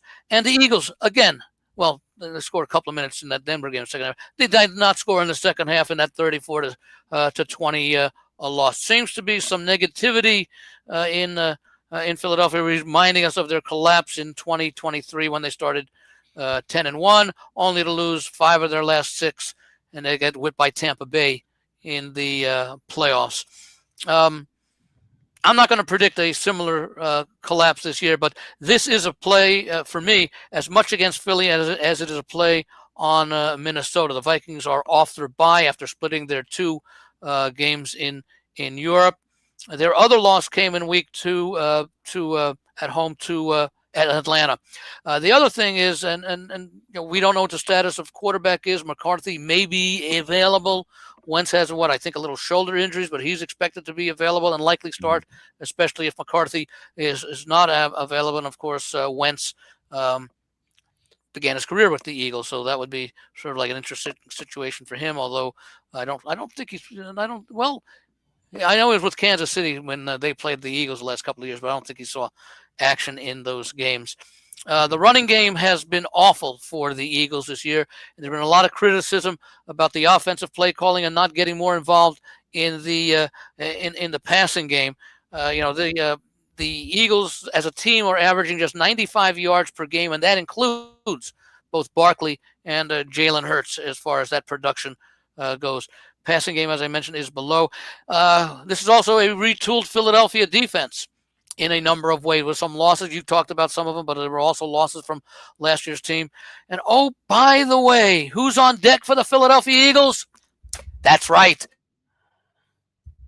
They're at the New York week. So this is the ultimate sandwich game for the Philadelphia Eagles, especially coming off of that loss to the Giants. Can they win this game? Of course the Eagles can. I just don't like the way they're playing, and I especially don't like the way that they have played in the second half of those games against Denver and the Giants. And Minnesota's where does Minnesota rank defensively in your DVOAs compared to Philly? The Minnesota is where are they? Number 2. The Vikings are number 2. Eagles are number 6. Okay, so edge to Vikings, but not a big edge. I mean, I don't know what the raw numbers are, but I can't believe there's that widespread of a difference between even the top and the bottom as far as team number 1 and team number 32. Mm-hmm. Much less numbers 4 to 6. So yeah, I do like the Vikings a lot here. I think this is a money line play and also a teaser candidate, because how if the Eagles are ahead at halftime given the last 2 weeks? Yeah. Mike's stealing my thunder here. Vontae Davis retired at halftime for the Bills in 2018. Yeah.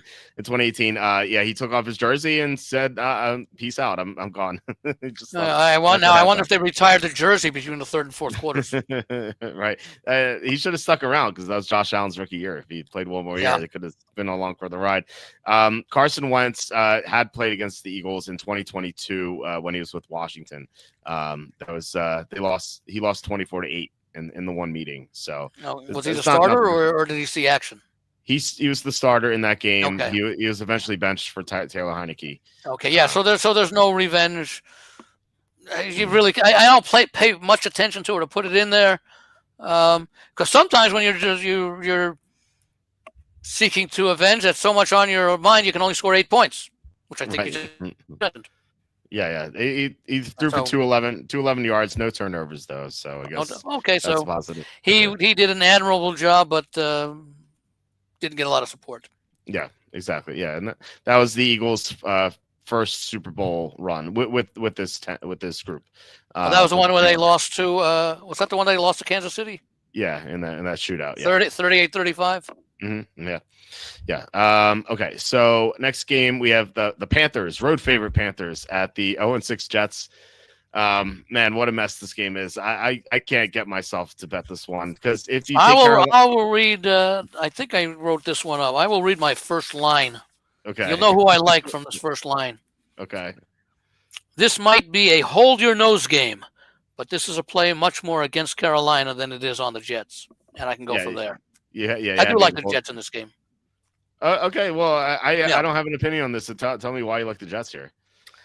Well, the Panthers, I think I don't know if I think we talked about it maybe earlier, and I said we get to it later. Is that they are 0-3 straight up, 1-2 on the roll on the road this year, all as underdogs. This is just the second time since late 2022 that the Panthers are favored. Last season, favored at home late by 2.5. They lost at home to Dallas 30-14. course, with the Jets, it's somewhat understandable for them to be home dogs. However, 3 of the Jets' losses have been by 2 points. Pittsburgh, Tampa Bay, and Denver. And then they had a 6-point loss to Miami. And then, of course, they were blown out by Dallas, and I forget the other team that beat them offhand. But that's still a competitive effort when you're losing 3 games by 2 points in the NFL. And now they're finally playing a team that they should be able to beat. I am concerned about the running game that Carolina has shown the last 2 weeks with your Mr. Doodle. The teams are the same as far as the numbers are concerned. Neither of them has great offense. What I have here about Justin Fields has not been horrible. He has a QBR of 94.2, which is 10 points higher than Bryce Young. Fields has yet to throw in an interception, although he's lost 2 fumbles, and he's only passed for 4 touchdowns because the Jets average nearly as many rushing yards per game as they do in passing yards. They average 136 running the ball. They average 144 passing the ball. That, of course, includes that beautiful -10 against the Broncos last week when Fields, I think it was 9 sacks. I think it was 55 yards. So even with the 55 yards, you're still talking about plus 42 net yards, or 45 net yards for the game.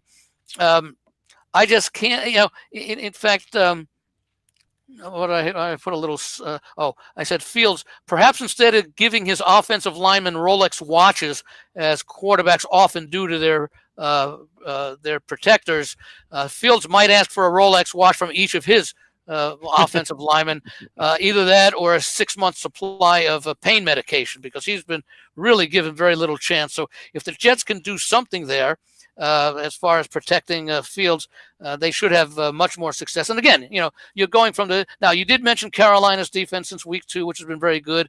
Have they played any good teams in that time? Well, I should note that their pass defense still sucks, but their run defense has been great. Like they limited Devon Achane extremely well. They had some other games. The Javonte Williams, for example, who had been on a tear, they limited him. So they've done very well against the run, but they can't pressure the quarterback. That's their problem defensively. And that's the Jets' weakness. Yeah, exactly. And it's not just the 9 sacks. I forget what his number is, but it's up there. Yeah. Yeah, and real quick, I want to say thank you, Kevin, for the $15 super chat on top of the 10. Thank you so much, Kevin. Really appreciate it. He says, thank you both for committing your time to this and the preparation ahead of time that leads to the quality show. Well, thank you for you guys for commenting and stuff, and Kevin for contributing. All you guys, just really appreciate it so much. So really thank you so much. I think Justin Fields playing for his job, really, because I think if he has another dreadful game, this might be it for him, as at least temporarily. And they might go to the back of Tyrod Taylor, and then if he stinks, is he healthy? Is Tyrod healthy right now? I think so. I didn't see anything about that. So I'll look at the injury report, but no, I think that. They even talked about it. So yeah, I'm not seeing him on the injury report. So another downside for the Jets is they're not going to have Garrett Wilson, who is their only really good downfield threat. So, which, by the way, is a reason why I also like the under, despite the fact that both teams were 4-2 to the over this year. Yeah, that makes sense. Yeah. Carolina, tougher defense. And the Jets without Garrett Wilson, that does make sense too. So they're going to have to try to run the ball against that Panthers defense, but also try a lot of the short passing game. Yeah, and you'll see Fields running as well. I think you can run as a quarterback on the Panthers defense. So look, I can't disagree with you here. Like I said, I don't really have a strong opinion. For me, if you back the Panthers, you're laying points on the road with the Panthers, which seems like a bad idea, especially off a win too. Just a tough spot for them. But with the Jets, they were a complete no-show 2 weeks ago against Dallas. Their effort was not there. So I don't know. Yeah, but then they had. It's hard to say they had a decent effort against Denver, but the defense clearly. Was able. You lose it. You don't expect to win games when you score 11 points, and you do expect to win games when you allow only 13. Yeah, and they were gift wrapped 6 points as well with the Franklin fumble and the kickoff return. So it just seems so terrible. But at the same time, I think you might be on the right side here. But like I said, I'm not really eager to bet this one. So we could go to the 4:00 games. We have Colts. By the way, I also look at this. Unless you think the Jets are going to go 0-17, this may be the one winnable game on their schedule. Yeah, well, they do play Miami again, so maybe that one too. So they play them in December, or they play them in earlier. I don't know. I didn't look. Because I'll take a look. Because obviously it makes a big difference if they're playing in the cold than if they're playing down in Miami where they already played. So let me take a quick look here. It'll be December 7th. Yeah. December 7th, the Jets host the Dolphins. By the way, Jets also go to the Saints that month. So that could be a win. They also host Cleveland. Well, I think by then with Kellen Moore there, I think the Saints will be a much better football team come, Thanksgiving and a little bit later. Could be. They go at Cincinnati in October, in a couple weeks. Actually next week. Next week after that. Yeah. They go at Cincinnati, then at home against Cleveland. So some winnable games there. So, but I think of all the ones they play, especially given Carolina's performance on the road this year, and their poor performance as favorites, their rare opportunity as favorites over the last few years. As I said, this is only the second time since the end of 2022 that Carolina has been a favorite anywhere, much less on the road. I have to think that this has to be looked at as the Jets' most winnable game to date. It's at home, and it's against a team that I think you'd have to say Carolina right now is an improved football team over last year. Yeah, for sure. Okay, yeah. But it's still one of the weaker teams that is being asked to do something on the road. There's the old adage when crap plays crap, take crap plus the points. There you go. Yeah, you said that last year on the show. Yeah, and it does apply here, and also the Panthers really only have one dynamic receiver as well. And while it's good McMillan, and while he's going to play, he also has to face Sauce Gardner, who just shut down Cortland Sutton too. So that's another strike against the Panthers. But Jets have to try to get some. Jets have to try and put some pressure on Young. Yes. Yeah, absolutely. Yeah. And they haven't been able to do that for the most part, but okay. So next game is Colts at the Chargers. What is the Jets? Was it the Jets? Was it the Jets who was it Jets? Or maybe it was the Raiders who got their first turnover of the year last year. I don't think the Jets have that many either. Well, I mean, I know from the Miami game, there were 5 fumbles in that game and all of them were recovered by Miami, I don't know if you can't really call it a turnover, but they did block a field goal in against Tampa. So I'm not sure. I can't recall a Jets turnover though. Maybe they did go on. They obviously didn't get one against Buffalo, I'm sure. Well, they are -4 in turnover margin. Not that Carolina is much better at -4. I'm sorry, they're -7 in turnover. Carolina's -4. Okay, yeah. Yeah, they've had some bad luck with the fumble recoveries and such. So they could have beaten Miami if they hadn't fumbled at the goal line, for example. So yeah, I mean, you did say that where they had some close games too. So all right, let's get to Colts and Chargers. This line is Chargers -1.5. The Chargers still have offensive line issues. Now, I took them last week against Miami because Miami doesn't rush the quarterback. Now, the Colts do, and that's going to be a problem here. The Colts also are great at stopping the run, so the Chargers aren't going to have the luxury of Kamani Vidal running well, and so it's going to be all on Justin Herbert, who may not have Quentin Johnston again. This Charger team is just ravaged by injuries. It's it's common for them. It's a shame because they're a good team. Yeah, it really is. And I liked your call, like Chargers Rams. Exactly. It seemed great. I actually even bet it myself after you told me. So it's the Chargers team, like they're going to get Joe Alt back eventually. But right now they're just in dire straits with all these players being out. And the Colts have been very impressive. I suspect the Colts are going to win again. I don't really see any line value here necessarily, but I can argue that the Colts should be favored. So I'm going to lean Colts. I'm not going to bet this game, but what do you think about this one? No, I like the Colts here. I went back and forth, and I think the Charger injury issues against a team that's playing I guess it's been surprisingly well. Now it's not surprisingly, because they've been very consistent. Of course, they did have that close win over Denver, but they count. And even the game they lost was that was another dropped ball by their player who was going into the end zone. They were competitive against the Rams in that 27-20 loss, although it was a big play that cost them. Actually, and we know the Chargers led the league in fewest points allowed last year. Indianapolis actually right now is allowing about 1.5 less per game. So the Indianapolis defense is playing surprisingly well. They're giving up 329. They're gaining 377. So they still got a positive number due the Indianapolis Colts. And Daniel Jones, we forget that he did have a good season with the Giants the year that the Giants made the playoffs and won that game in Minnesota. So it's not as though he hasn't shown an ability to play well if they have the right talent and right coaching around him. And apparently Steichen has done a very good job this year with Jones and the entire offense. It's his third year. I think he went 9-8 2 years ago, 8-9 last year. So they've been sort of building towards breaking through. And what's interesting is the way some of these teams are playing, because I think, we'll talk about Houston in a little bit, but they may have found their footing again. Jacksonville clearly appears improved. So you might end up seeing three teams in the AFC South battling for that division title, although that division title might be won by a team 9-8 or 10-7.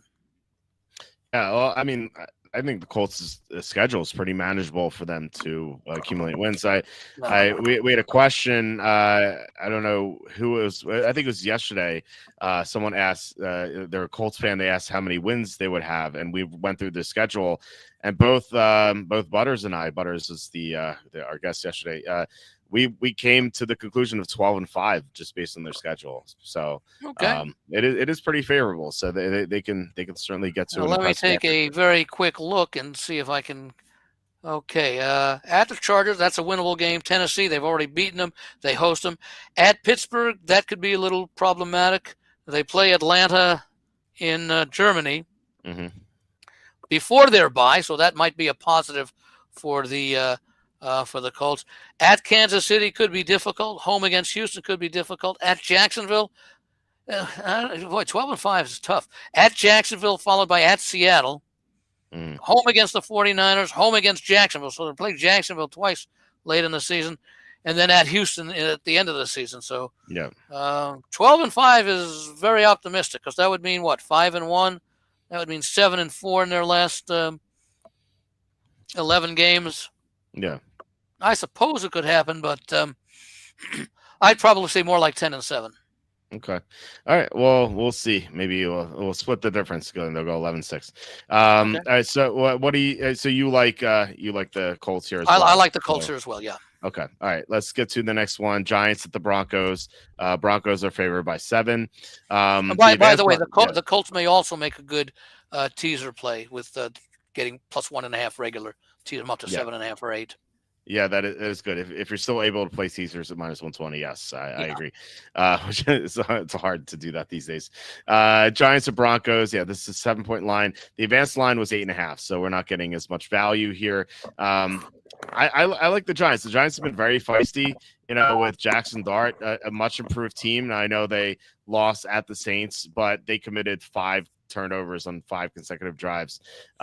So that game kind of just went away from them. But outside of that, they beat the Chargers, they beat the Eagles. It's impressive what they've done so far. That's the key. Their 2 wins have been against 2 playoff teams from last year, both expected to contend for the playoffs this year. And I think the Chargers loss was their Chargers' first loss.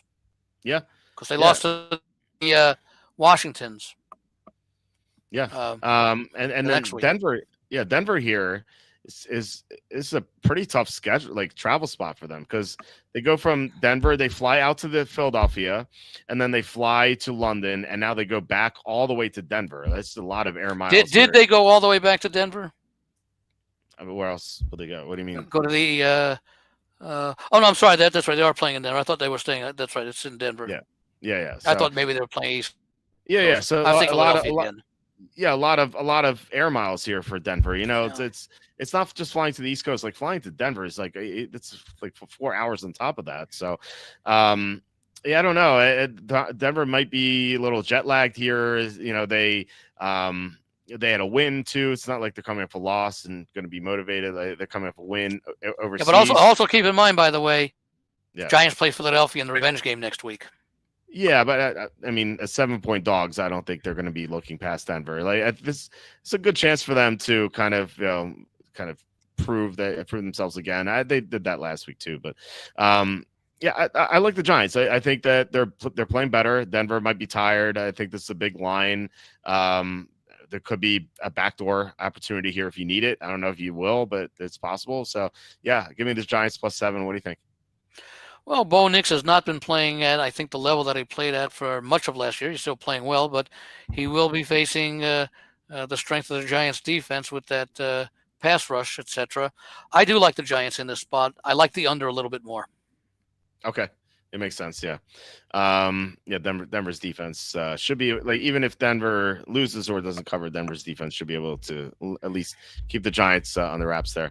All right. So yeah, I mean, if this game goes over, I would not be surprised if it's due to some turnovers, either that directly result in points or set the recovering team's offense up, inside the 30.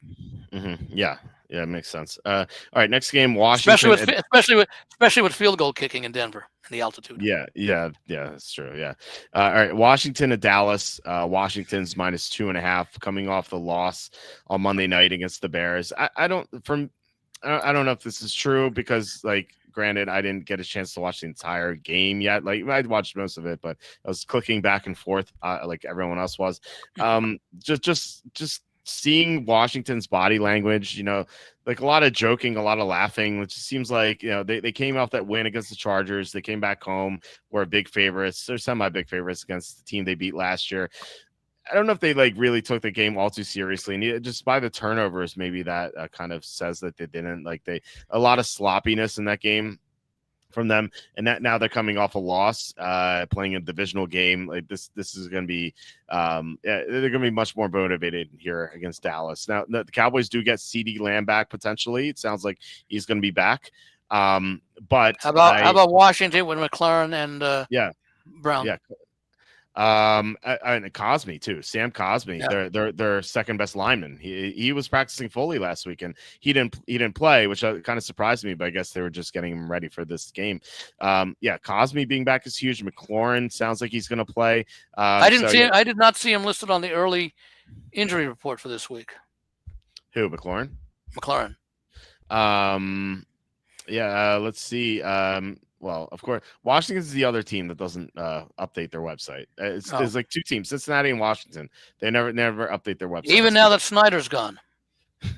Yeah, I guess so. Yeah, I don't know what they're doing. So someone who's running their website is just not doing their job. So this is a lot of players are DNP, but a lot of it is rests too. So I'm not seeing McLaurin was limited with a quad.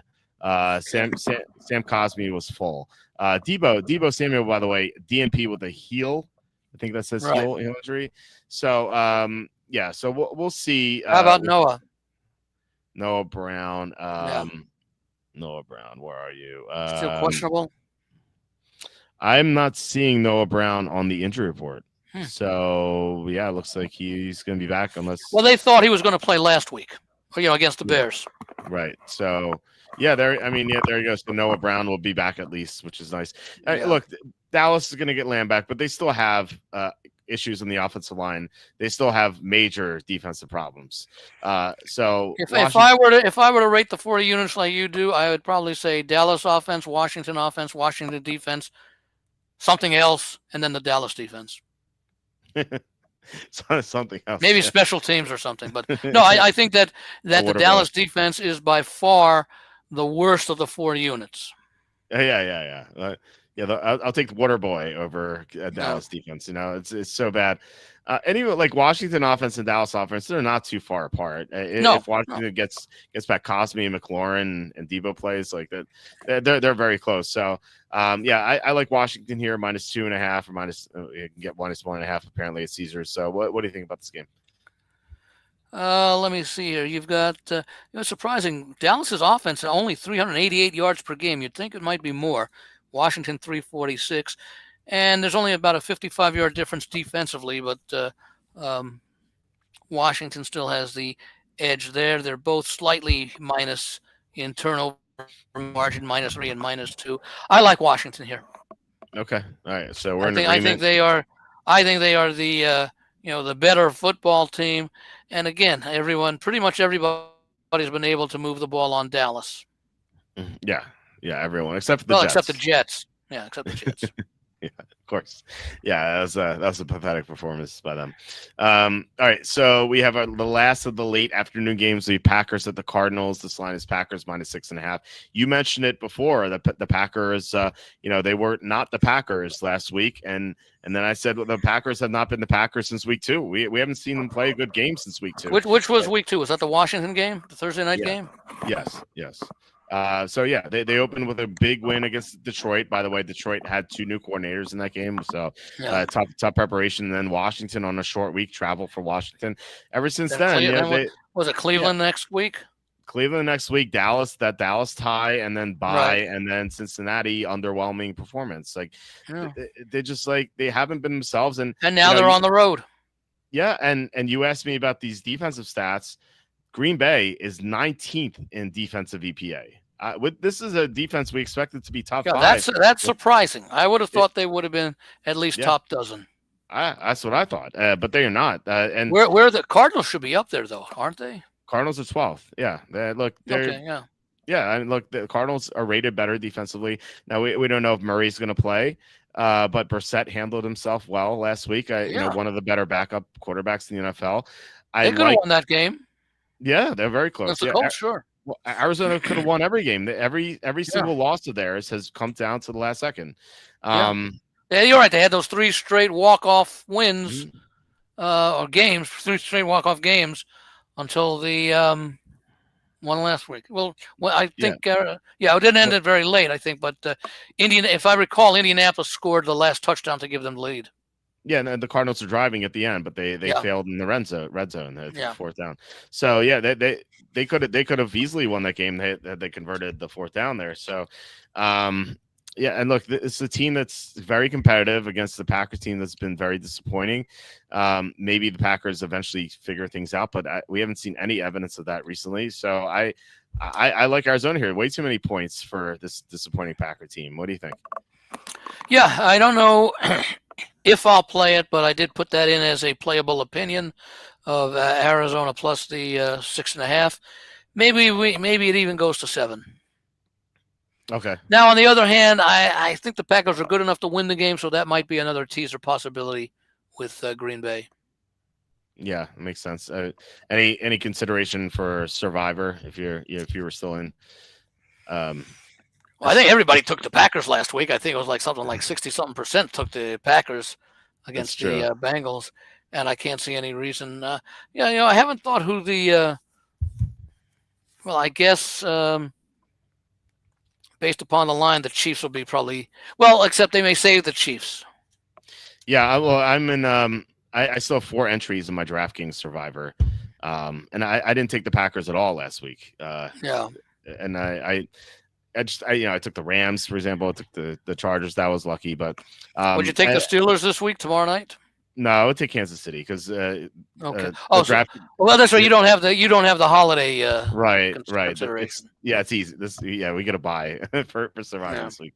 So they don't have that stipulation. Or the Broncos if you haven't already used them. Yeah. That's another good one. I'd rather take the Chiefs. Okay, so anyway. The Chiefs are playing with confidence now.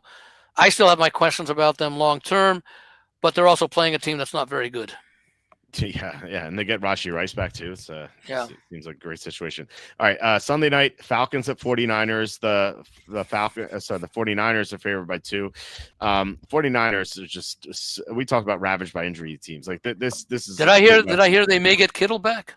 They may get Kittle back, but they lost Fred Warner. Yeah. So now this defense without Nick Bosa and Fred Warner, just gonna be a mess. But Kittle could return. Maybe Ricky Pearsall, but he didn't practice today. We'll see what happens with him. We'll see what happens with Brock Purdy as well.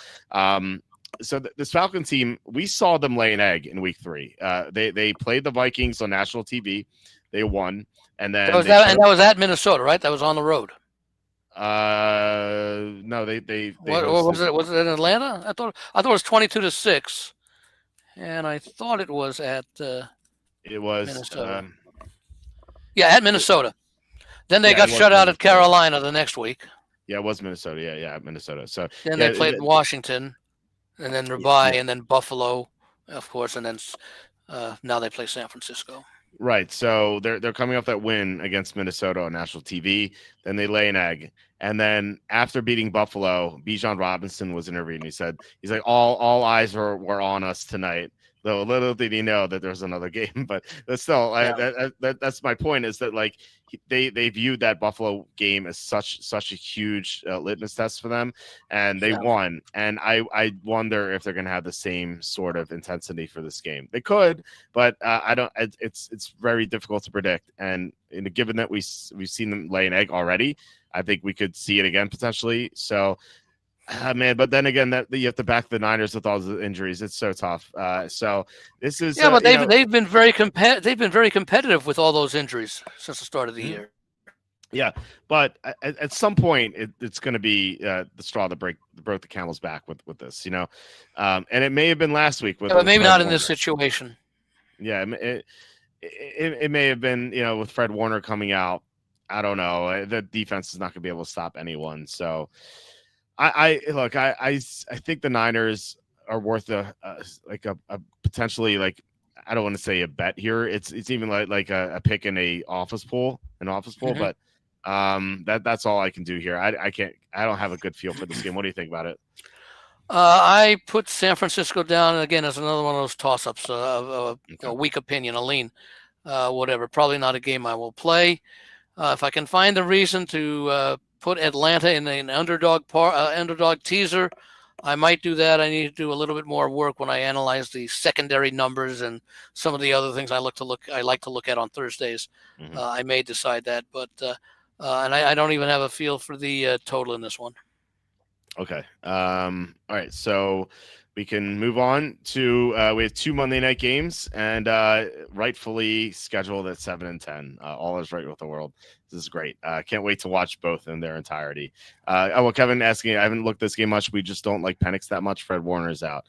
It's more of the spot, Kevin. Like if they had lost to Buffalo, I'd like them a lot more here. The fact that they won such a big game, given that we already seen like we saw them have a letdown, I feel like they could do it again, but Kevin says. But then again, maybe that's where coaching comes in and says, "Hey, team, remember what happened after that big Monday night win against Minnesota?" Yeah, but then that's Raheem Morris, and Raheem Morris was the head coach of that Buccaneer team that just had an epic collapse in one of those years. So I'm not a big Raheem Morris fan as a head coach, and he's a really good defensive coordinator, but as a head coach, I don't know. I just don't know about him. So yeah. Raheem bad, is Kevin is saying. Yeah, I don't like him. Falcons putting together while the 49ers are falling apart. Take the Falcons. Yeah, look, you could be right. Yeah, it could be right. I don't know that the 49ers are falling apart as they're just losing players, but they're still playing out there. I mean, that was a competitive game against Tampa for a long time. For a while, yeah. But then Warner goes out and they can't stop Tampa's 4th, 5th, and 6th receivers. I could have used a stop on that last touchdown because I had 49ers who were covering in a teaser. Oh yeah. So well, I could have used Emeka Buka to stay healthy because I meant 40-1 to win Offensive Rookie of the Year. Of course, he gets injured. Now Jackson Dart is the favorite there. So I may just hedge that. Shanahan, Salah, good. Yeah, they're very well coached in San Francisco. Yeah. Okay. And you had Lynch as GM, who had a great career as a linebacker in Tampa. He's had a pretty good career as a talent evaluator with the 49ers. Yeah, he certainly has. Okay, so we had 2 Monday night games. Tampa at Detroit is the first one. The Lions are -5.5. Now, I can see the argument for Tampa because they tend to keep games close. Baker Mayfield's feisty. He's going until last week. Thank you. right, yeah, exactly. So, but as underdogs, they'll fight. Even the Philly game, they fell way behind. They came back. Yeah, they drew to within 8, albeit without Lane Johnson for the Eagles. But is it like if you look at Tampa's wins, like they're 5-1. Every team they've beaten is Group C or worse. Like Seattle, maybe you can argue is better than I have them, but they have not played a tough schedule at all. Like Tampa's wins. I'd put yeah. You have Seattle as a C. I would have them as a B. Maybe. I don't know. Seattle hasn't had good wins either, so I just don't know what to make these teams. So no, there haven't been many good. In fact, let me see if I've got the numbers here. As far as how many games have been decided by 4 points or less, it's something like 39 maybe, and they've only played 93. So, yeah. Sorry, it's 34. 34 games have been decided by 4 games or less. So that's about 1 out of every 3. Yeah. Well, I think this is a big step up for Tampa. Now, if they were all healthy, if they had Evans and Ibuka and the 2 linemen who've been missing, and some of the defensive players who are out, Kalijah Kancey, for example, I could see the argument for taking Tampa, but they're down to their 4th, 5th, and 6th receivers here against a good Detroit defense. Now, there's a chance Mike Evans is going to play, but it sounds to me, just hearing things, that this is kind of out of desperation that he's coming back because they really have nothing. Like you have Tez Johnson, Cameron Johnson, and Sterling Shepard as your starting receivers. I think Evans is pushing to come back a little too early, and that could backfire here. And then Detroit coming off a big loss against Kansas City. And this is I'm not a big believer in revenge either. This could be revenge from last year. Tampa went into Detroit and won. Which was revenge for the Lions knocking Tampa out of the playoffs the year before. Right, exactly. Yeah, these teams know each other pretty well. But it just seems like whenever Tampa goes way up in class, they tend to get blown out. Like, they were getting blown out by the Eagles, and Lane Johnson gets hurt, and it becomes close. I think back to last year when they played Baltimore on Monday Night Football. Baltimore obliterated them. Like whenever they step up in class like this, they tend to not do well. And I think with all their players being out versus Detroit coming off a double-digit loss, I think this says lines to me. I think this line's too low. I made this line 7.5. I think there's a big disparity between these two teams. So I'm going to be on the Lions. What do you think about this one? Let me see here. I do like Detroit as well. Okay. I'm trying to see where my numbers are on the lines. I think my line. I have to see where I made the number here. Okay. I don't have that with me. While you look that up, I'll read some comments. Tampa also falling apart. Detroit mad after the Kansas City game, take the Lions. So yeah, Mike's with us here. And again, I think that's Campbell again with his positive influence. Oh yeah. Campbell's great ATS as well. Houston's a borderline B or will be by the end of the year. Man, a team that can't block whatsoever. They can't be a B for me. Yeah, it maybe a C. I have them in D actually. Houston. I'm not a big Houston fan. Houston lost the 4th quarter at Rams and Tampa. Yeah, but Tampa had a lot of injuries in that game too. Like that's back when Tristan Wirfs was out. So yeah, I don't know. And plus the Rams game was close. It was week 1. I made the line 7 on this game. 7. Okay. Yeah. So we're right next to each other. I'm sorry. What'd you make it? 7.5. 7.5. Yeah. So yeah, we're right there. Okay. So yeah, we both like Detroit here. So that's nice to hear. No opinion on the total. Although, let me see. Where's the total at now? It is 52.5. Yeah, I thought it was, I would have liked the over, but that number seems a little bit too high for a total for this game. Yeah, litmus test for me is always like 27-24. It seems like a popular score. That it'd have to go over that, which is it's difficult, but it could happen. Of course, 27-24, money goes to Tampa. Right. I'm just saying for total purposes. Like whenever I see a number, I'm like, is it over 27-24? Then I'm like, I don't know. It has to be like good circumstances, I think, for that to go over. Well, I guess we have to consider the Tampa Bay Seattle game, that 38-35 to be somewhat of an outlier. Yeah. Detroit's. I mean, yes, it's kind of weird how that played out. I don't.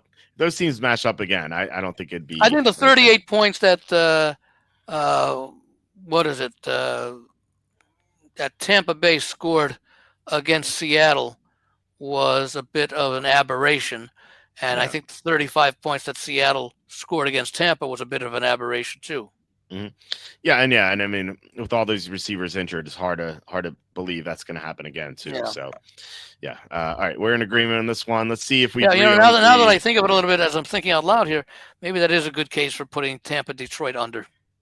Yeah, that makes sense. All right, let's see if we agree on the other Monday night game. We saw the same thing with we saw the same thing with Kansas City and Detroit. That also figured to be a high scoring game. Yeah, and it stayed under. Stay on there. Yeah, it did. All right, Houston to Seattle, 10 o'clock. This is great. Can't wait. So this line is 3 or 3.5. I saw that you sent over the Westgate lines, and it was 3, which was interesting to me because I think this is a game that I could see on my card. So I think to put it simply, you have a colossal advantage in this game for one team. It's the same as Cleveland, Miami. Cleveland's defensive line versus Miami's awful offensive line. Same thing here. Houston can't block. They can't block at all. Larry Tunsil's gone. They've had issues protecting Stroud all year, except for that Baltimore game, and can't really count that. Baltimore is missing almost entire defense. Seattle's defensive line, one of the better defensive lines in the NFL. They get a lot of pressure on the quarterback. They stop the run extremely well. So they're going to win in the trenches here, I think, and just going to dominate on that side of the ball. And then you look at Houston's defense is also excellent. However, not entirely. Their run defense has been pretty leaky this year. I was kind of where do they rank these two teams on that DVOA? Houston is 10, Seattle's 9. Okay, basically even. Yes. However, Houston is 21st against the run. So their pass defense is elite. The run defense is leaky, and Seattle loves to run the ball. So I think that's an advantage for Seattle. So you take a look at both these aspects, make me want to take Seattle already. And then this is an amazing home field advantage for Seattle. I think not the where, but the when rather. The 10 o'clock start on the West Coast.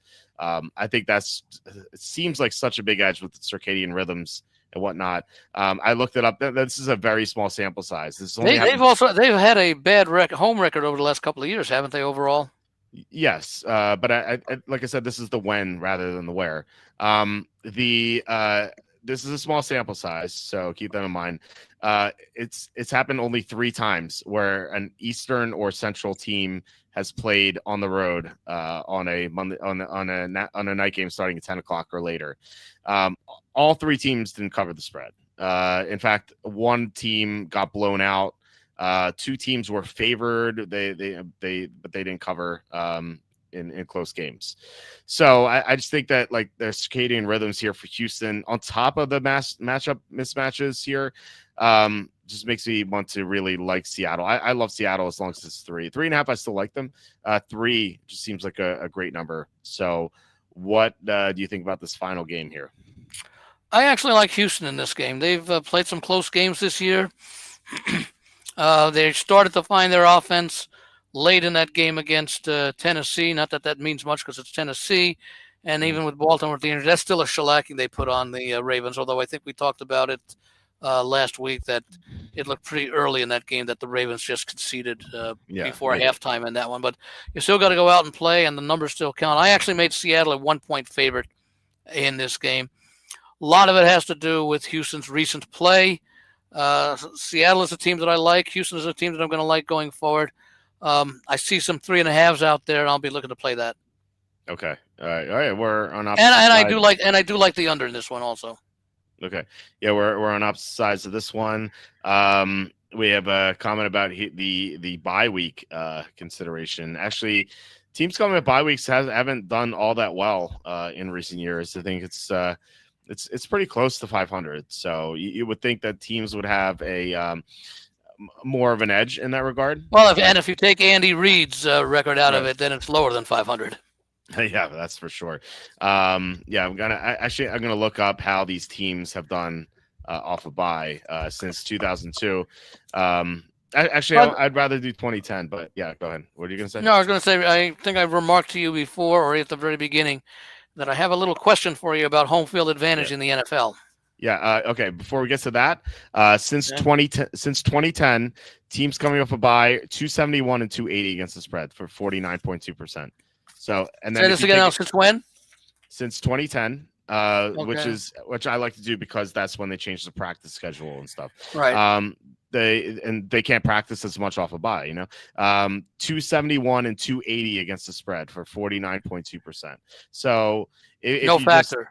No right, well, factor it's because no, it's basically even, but from betting wise, it's obviously a big loss.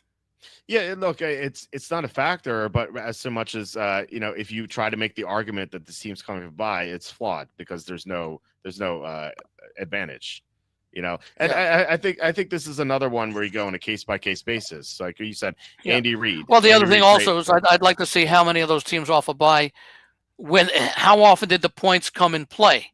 Meaning the Mhm. team that came off the bye was favored and won, but they didn't cover, and how many of those teams that were underdogs won outright? Yeah, it's Yeah, I mean, coaches do differently off a bye. Yeah. Like you said, Andy Reid has been excellent off a bye.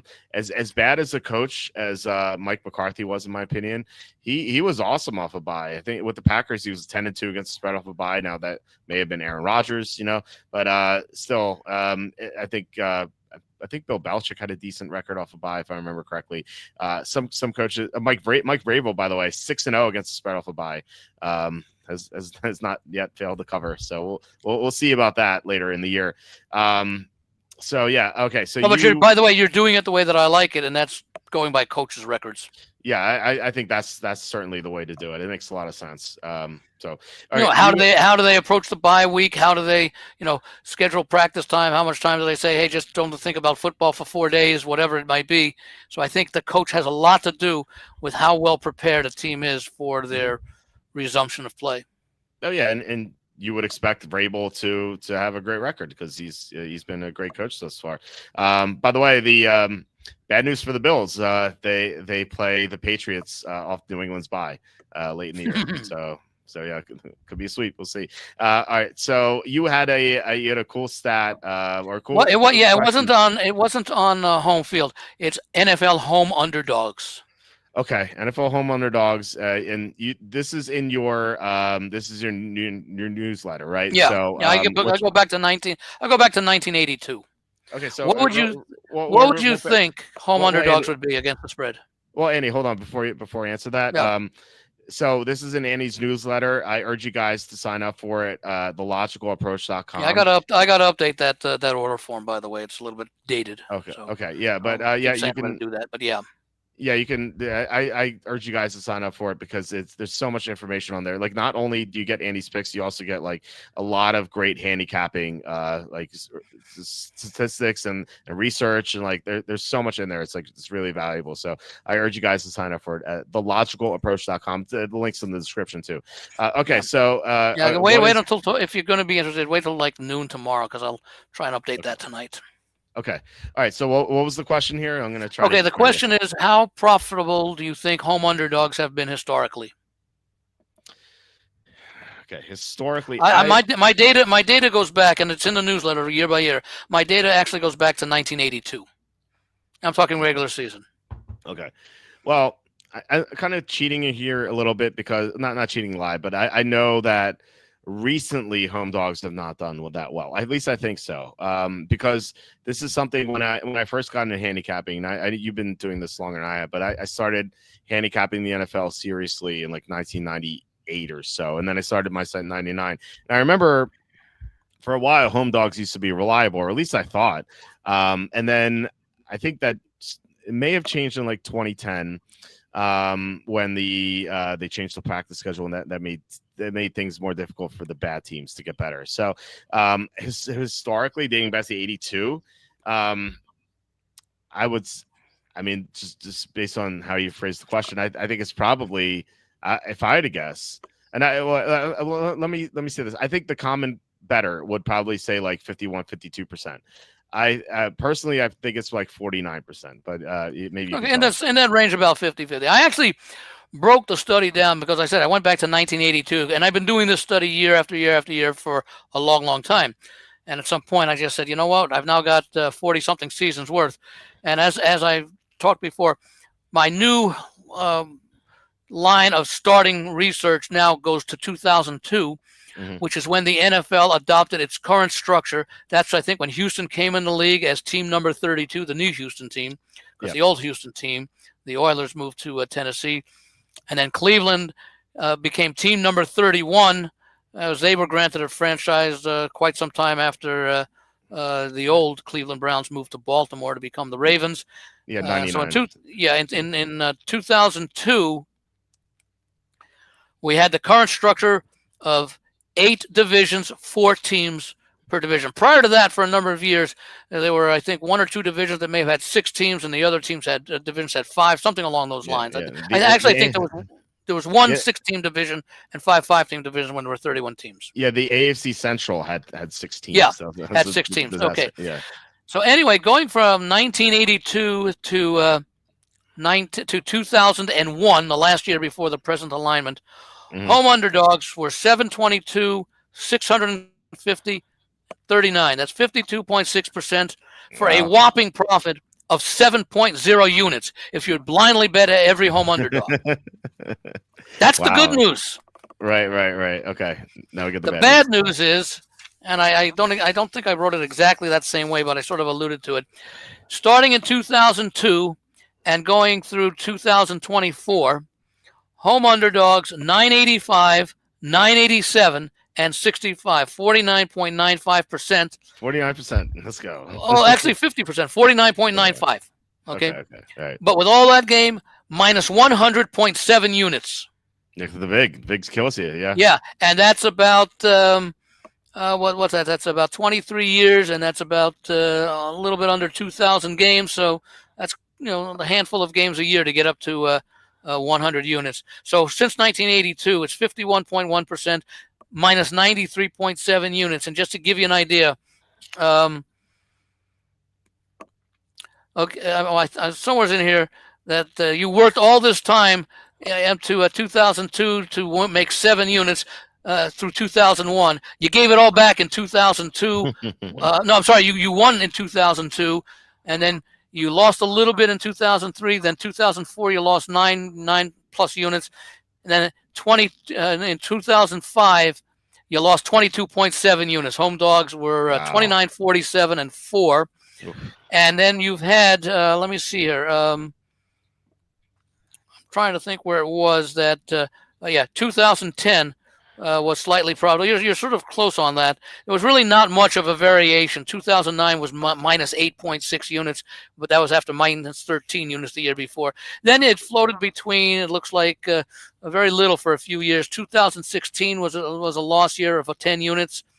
You lost a little more the next year. The last 2 years, 2022, 2023, 86, 108, and 13. And again, some of those 13 could have easily been losses or wins.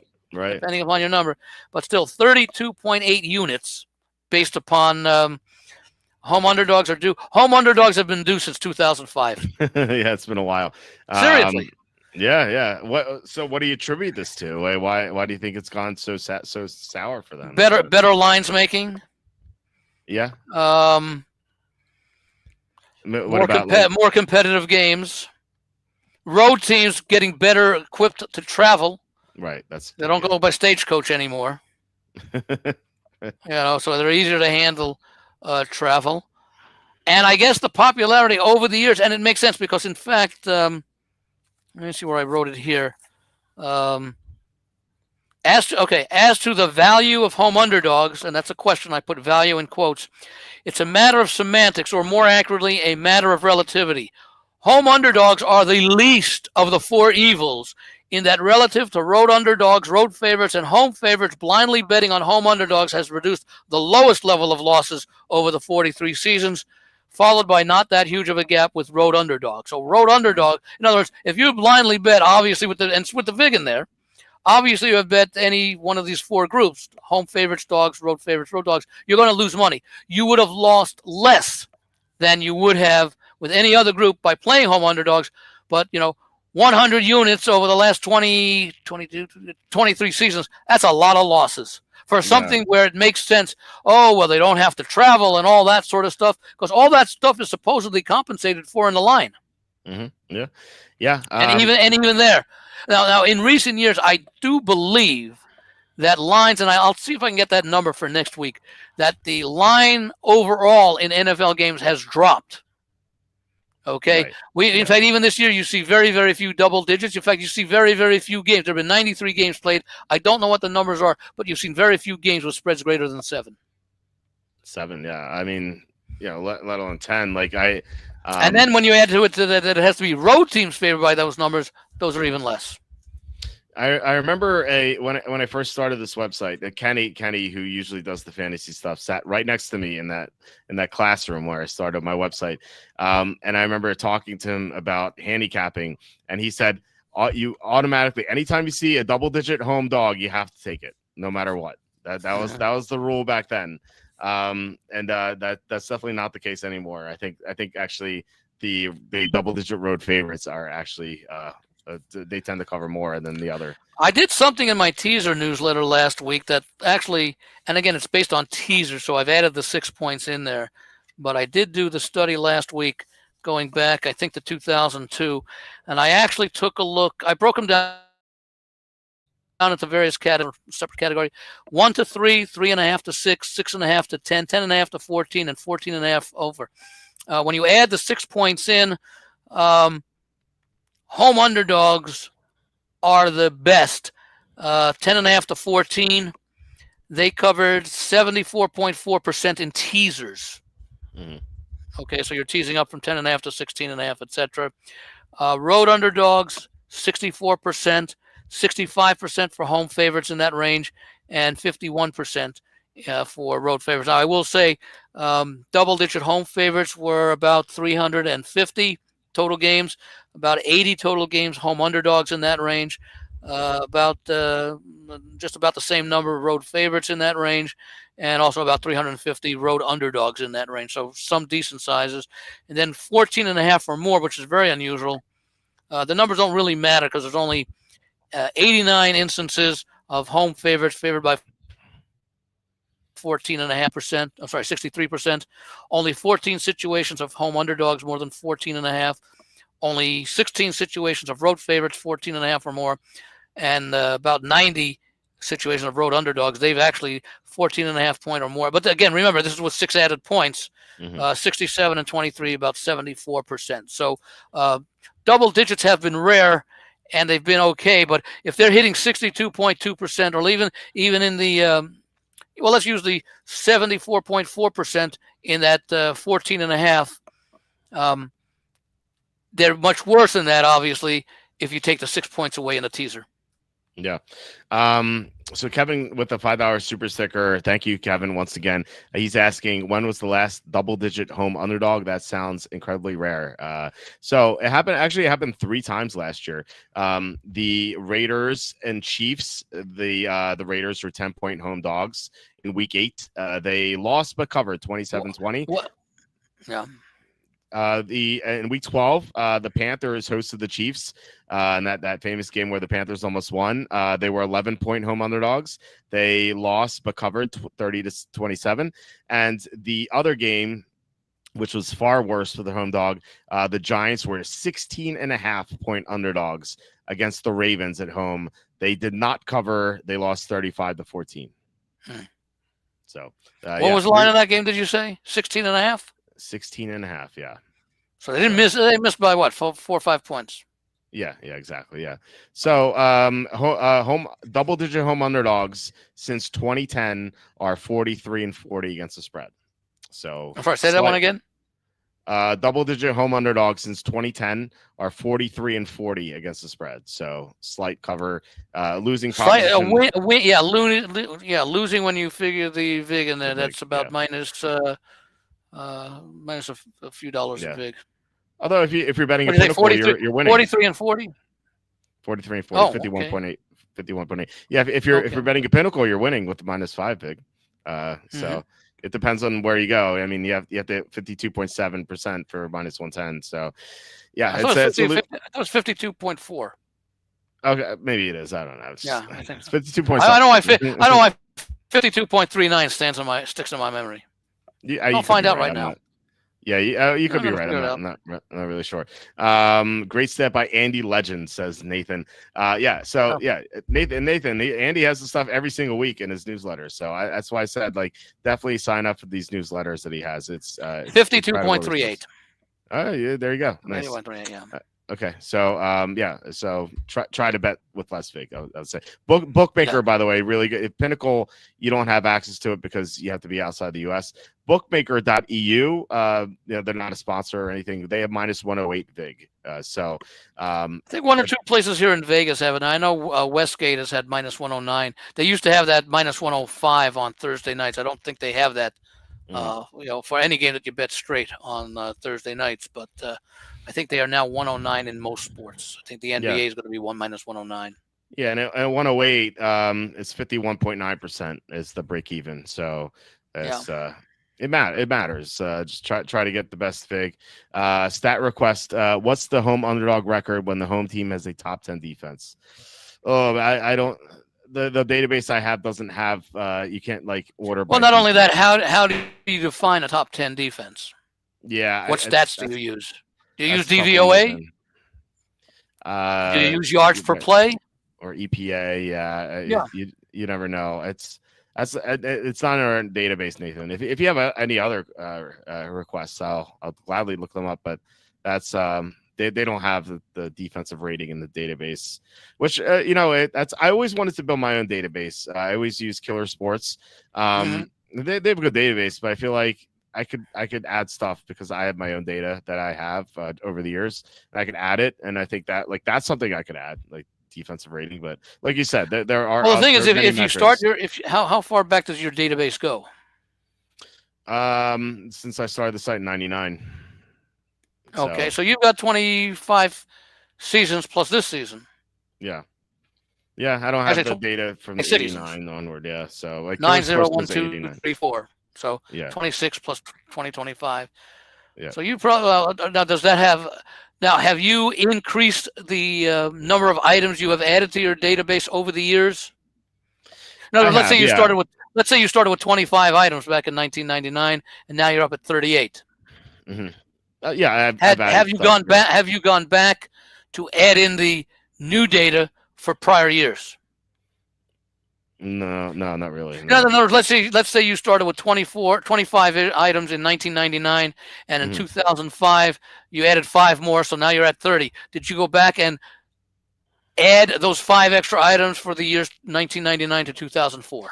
No, I didn't. And like if I don't have that stuff, then it would say can't compute or whatever. But most of my data is been set since like 2014 or 2013. So like when I look at years, I when I go back and do some of my algorithms, I will normally go back. I look at the last year, the last 3 years, and the last 6 years.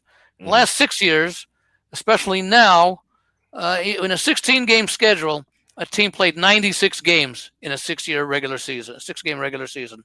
Yeah. Now, in 6 seasons with 17 games, it would be 102, which is a nice number because that almost, in most instances, or in many instances, indicates this year versus 6 years ago has been a complete roster turnover. Right. Yeah. So you're getting sort of like a lot of blended numbers in there from player personnel. Now, quarterbacks very often, like a guy like Aaron Rodgers will be obviously there for 15 years. Or whatever. Yeah. And I'd say probably 80% of the franchise multiple quarterbacks over any 6-season span. Yeah, they're gonna have a few guys here and there, but yeah, you're right. Yeah, it's a pretty big turnover. So and the trade-off is, of course, statistically, the larger the database, quote unquote, the more reliable the data. Although keep in mind, if you've got 1,000 items in your database, and now you add 5 new results one way, it's going to be a very, very small percentage change than if you had 50 items and you add 5 new items to the database where you're now at 55. So Yeah. so it's kind of like in baseball when you've had 400 at bats and you're hitting 300, and you go 3 for 17, maybe your average goes down to 297. Right. Right. Maybe not even that low. So that's where that's why a lot of folks and football's difficult because there's so few games. But in some sports, let's say the NBA, they play 82 games. Some people might use like a 20-game rolling average for stats. Yeah. Yeah, that makes sense. Yeah. So Yeah. that Yeah. Yeah. because you figure over 20 games, you're playing maybe 11-9, 11 home, 9 road, or vice versa. And over 20 games, you're playing maybe a handful of really good teams, a handful of really bad teams, and mostly teams in the middle. In other words, let's say you take the 30 NBA teams and you take the 6 best, the 6 worst, and then the 18 in the middle. Yeah. Yeah, I think that's the way to do it because things change all the time. So you just have to kind of be wary of like what's changing and stuff. So I don't think there's a perfect number, but at least way of factoring things in. I think it makes it difficult of football because again, you do play so few games and there are so many teams involved. One thing I do look at, and it helps a little bit, and we're starting to get to the point where I can get some meaningful information from it. I do look at a whole bunch of statistics against common opponents. And even there, it's difficult to really feel totally comfortable because let's say at the end of the season, you're beginning the playoffs, and now you're going to take a look at the common opponents. When you handicap the playoffs, you may have the matchups 5 or 6 common opponents, some of whom you'll face twice because it's a division rival, and the other team played that team once because it's a non-division team. And things like that. That's the difficulty in using statistics in the usual way is the trade-off between the number of items in a single season database, which limits the statistical reliability using a lot of the statistical methods that they talk about, z-tests and things like that, and the larger number where recency is not factored in. I use, for example, when I use my power ratings, I do 3 things. I carry over my historical power ratings from last year to this year without making any changes because any changes I make would be subjective. Okay? And there are ways around that. Then I start every team off with a rating of 100, and every team starts the season with 100 as their power rating, and I adjusted week by week. And it's funny how after only about 5 or 6 weeks, the historical numbers that now both the adjustments for my current season and my historical are all the same. In other words, let's say I award 1 point for a win of between 4 and 7 points, whatever it might be. I've applied that same methodology to historical numbers that carry over and the new numbers that start at 100. After 5 or 6 weeks, you have probably 2/3 to 3/4 of the team 1 point within each power rating, and probably about 4 or 5 weeks after that, those numbers are actually exactly the same, starting each team, because you've had 9 or 10 games at that point. The teams have been able to, their historical power ratings have adjusted to the point that they're in line with the ratings if you start everybody even at the start of the season. Anyway, so what I do is as the season goes on, I will take sometimes 30% of the preseason ratings, 45% of the adjusted current season ratings, historical ratings as adjusted since carryover, because 100 assumes every team starts out equal. We know that's not true. So I use the beginning of the season, the end of last season's power ratings, because obviously Detroit is better by a significant amount than Carolina. Now, if Carolina all of a sudden has a great season and Detroit falls off the face of the earth, maybe 8-9 weeks into the season, that rating gets a lot closer. Okay, maybe even Carolina surpasses it. But for the most part, I do that. And then I use maybe about 25%. I think I said, 30%, 45 or 75. So 25% would go to the team's power rating based just on this year where everybody started even. Yeah. And I sort of average those 3 numbers. Right now, I don't do that much with the current year. So I basically average my beginning preseason rating and my current adjusted rating from that. And the average of those 2 is where I come up with, for example, I forget the example that I used with Okay, Pittsburgh. Okay, Cincinnati, and this is a situation where I know that this system fails. Cincinnati comes up as a 1.5-point favorite in this game. Why? Mm-hmm. Because at the start of the season they would have been a 7-point favorite, and right now Pittsburgh's a 4-point favorite. So I take the difference, 11, and that works out to Cincinnati 1.5. Now on the other hand, I'll take a game like Green Bay, perfect example. I actually had Green Bay as a 3-point favorite to start the season, and my numbers right now have Green Bay as a 3-point favorite at Arizona. Okay? Okay. A lot of it has to do with Arizona's close games, be they wins or losses, and Green Bay's decline since the start of the season. So my average is obviously 3. It's a number in between. I have the same thing with Detroit. Okay? Same thing with Chicago. Those numbers are the same. And then again, I have a little difference. Like the Kansas City at the start of the season would have been 11 over the Raiders. Now, based on the adjustments that started from the start of the season, they'd be a 21-point favorite this week. So my average number there is 16. That's the number that I use to compare to the point spread right now. Okay, makes sense. Which would put me on Kansas City, but for purposes of giving an opinion out, I took the Raiders, I use the Raiders as a lean. It's not a game I ever thought of playing. Mm-hmm. Okay. Yeah. So we had a question, Mac, $1.99 super chat. Thank you so much, Mac. Really appreciate it. Start 1 PPR, Flacco, Aaron Rodgers, Bryce Young, McCarthy. Well, I don't think McCarthy is going to start this week, but for the sake of argument, let's just say that he. When do you have to have your lineup in? Because that obviously would make a difference. Right. So yeah, you would not know about McCarthy if you plan to play either Flacco or Rodgers on Thursday. Yeah. So I in order, I would order these: Rodgers, then Young, and then Flacco, then McCarthy. Just because I don't trust McCarthy. I don't know if he's healthy. I also don't know if he's going to start. And then Rodgers, he has the easiest matchup of the 4. He's going against the worst. Where does Cincinnati rank on your DVOAs? Hold on, let me see. So I don't know that they're 30, 31, or 32. Cincinnati is 30th. 20. Okay. Who's 31 and 32? Dallas? For some reason, start coughing. 31 is Miami. 32 is Dallas. So. Okay. Yeah. So anyway, I would take Rodgers there. Hold on. I don't know why I just start coughing. Oh my god. So anyway, Rodgers has the easiest matchup by far. I don't think McCarthy would have despite my concerns about Philadelphia, I still think that McCarthy would have of the 4 would have a more difficult time. Yeah, I think so too. The Jets are 28th in defense. So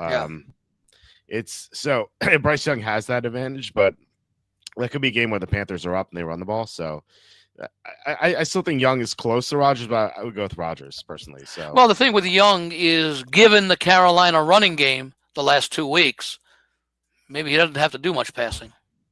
Right, exactly. So, yeah, the Panthers could run all over the Jets. Jets have a bad run defense, despite what we saw last week, but still. I would go with Rodgers. So, if you're right about Pittsburgh, if you like Pittsburgh, Rodgers will maybe be worth playing because of the numbers that he puts up.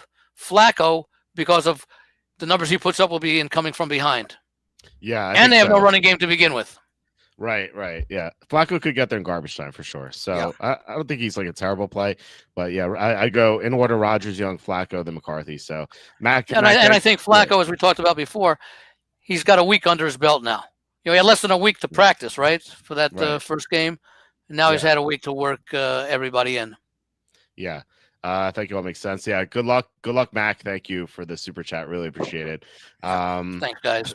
Yeah. So, all right, guys. That's it for today's show. Thank you so much for tuning in and commenting. Really appreciate it.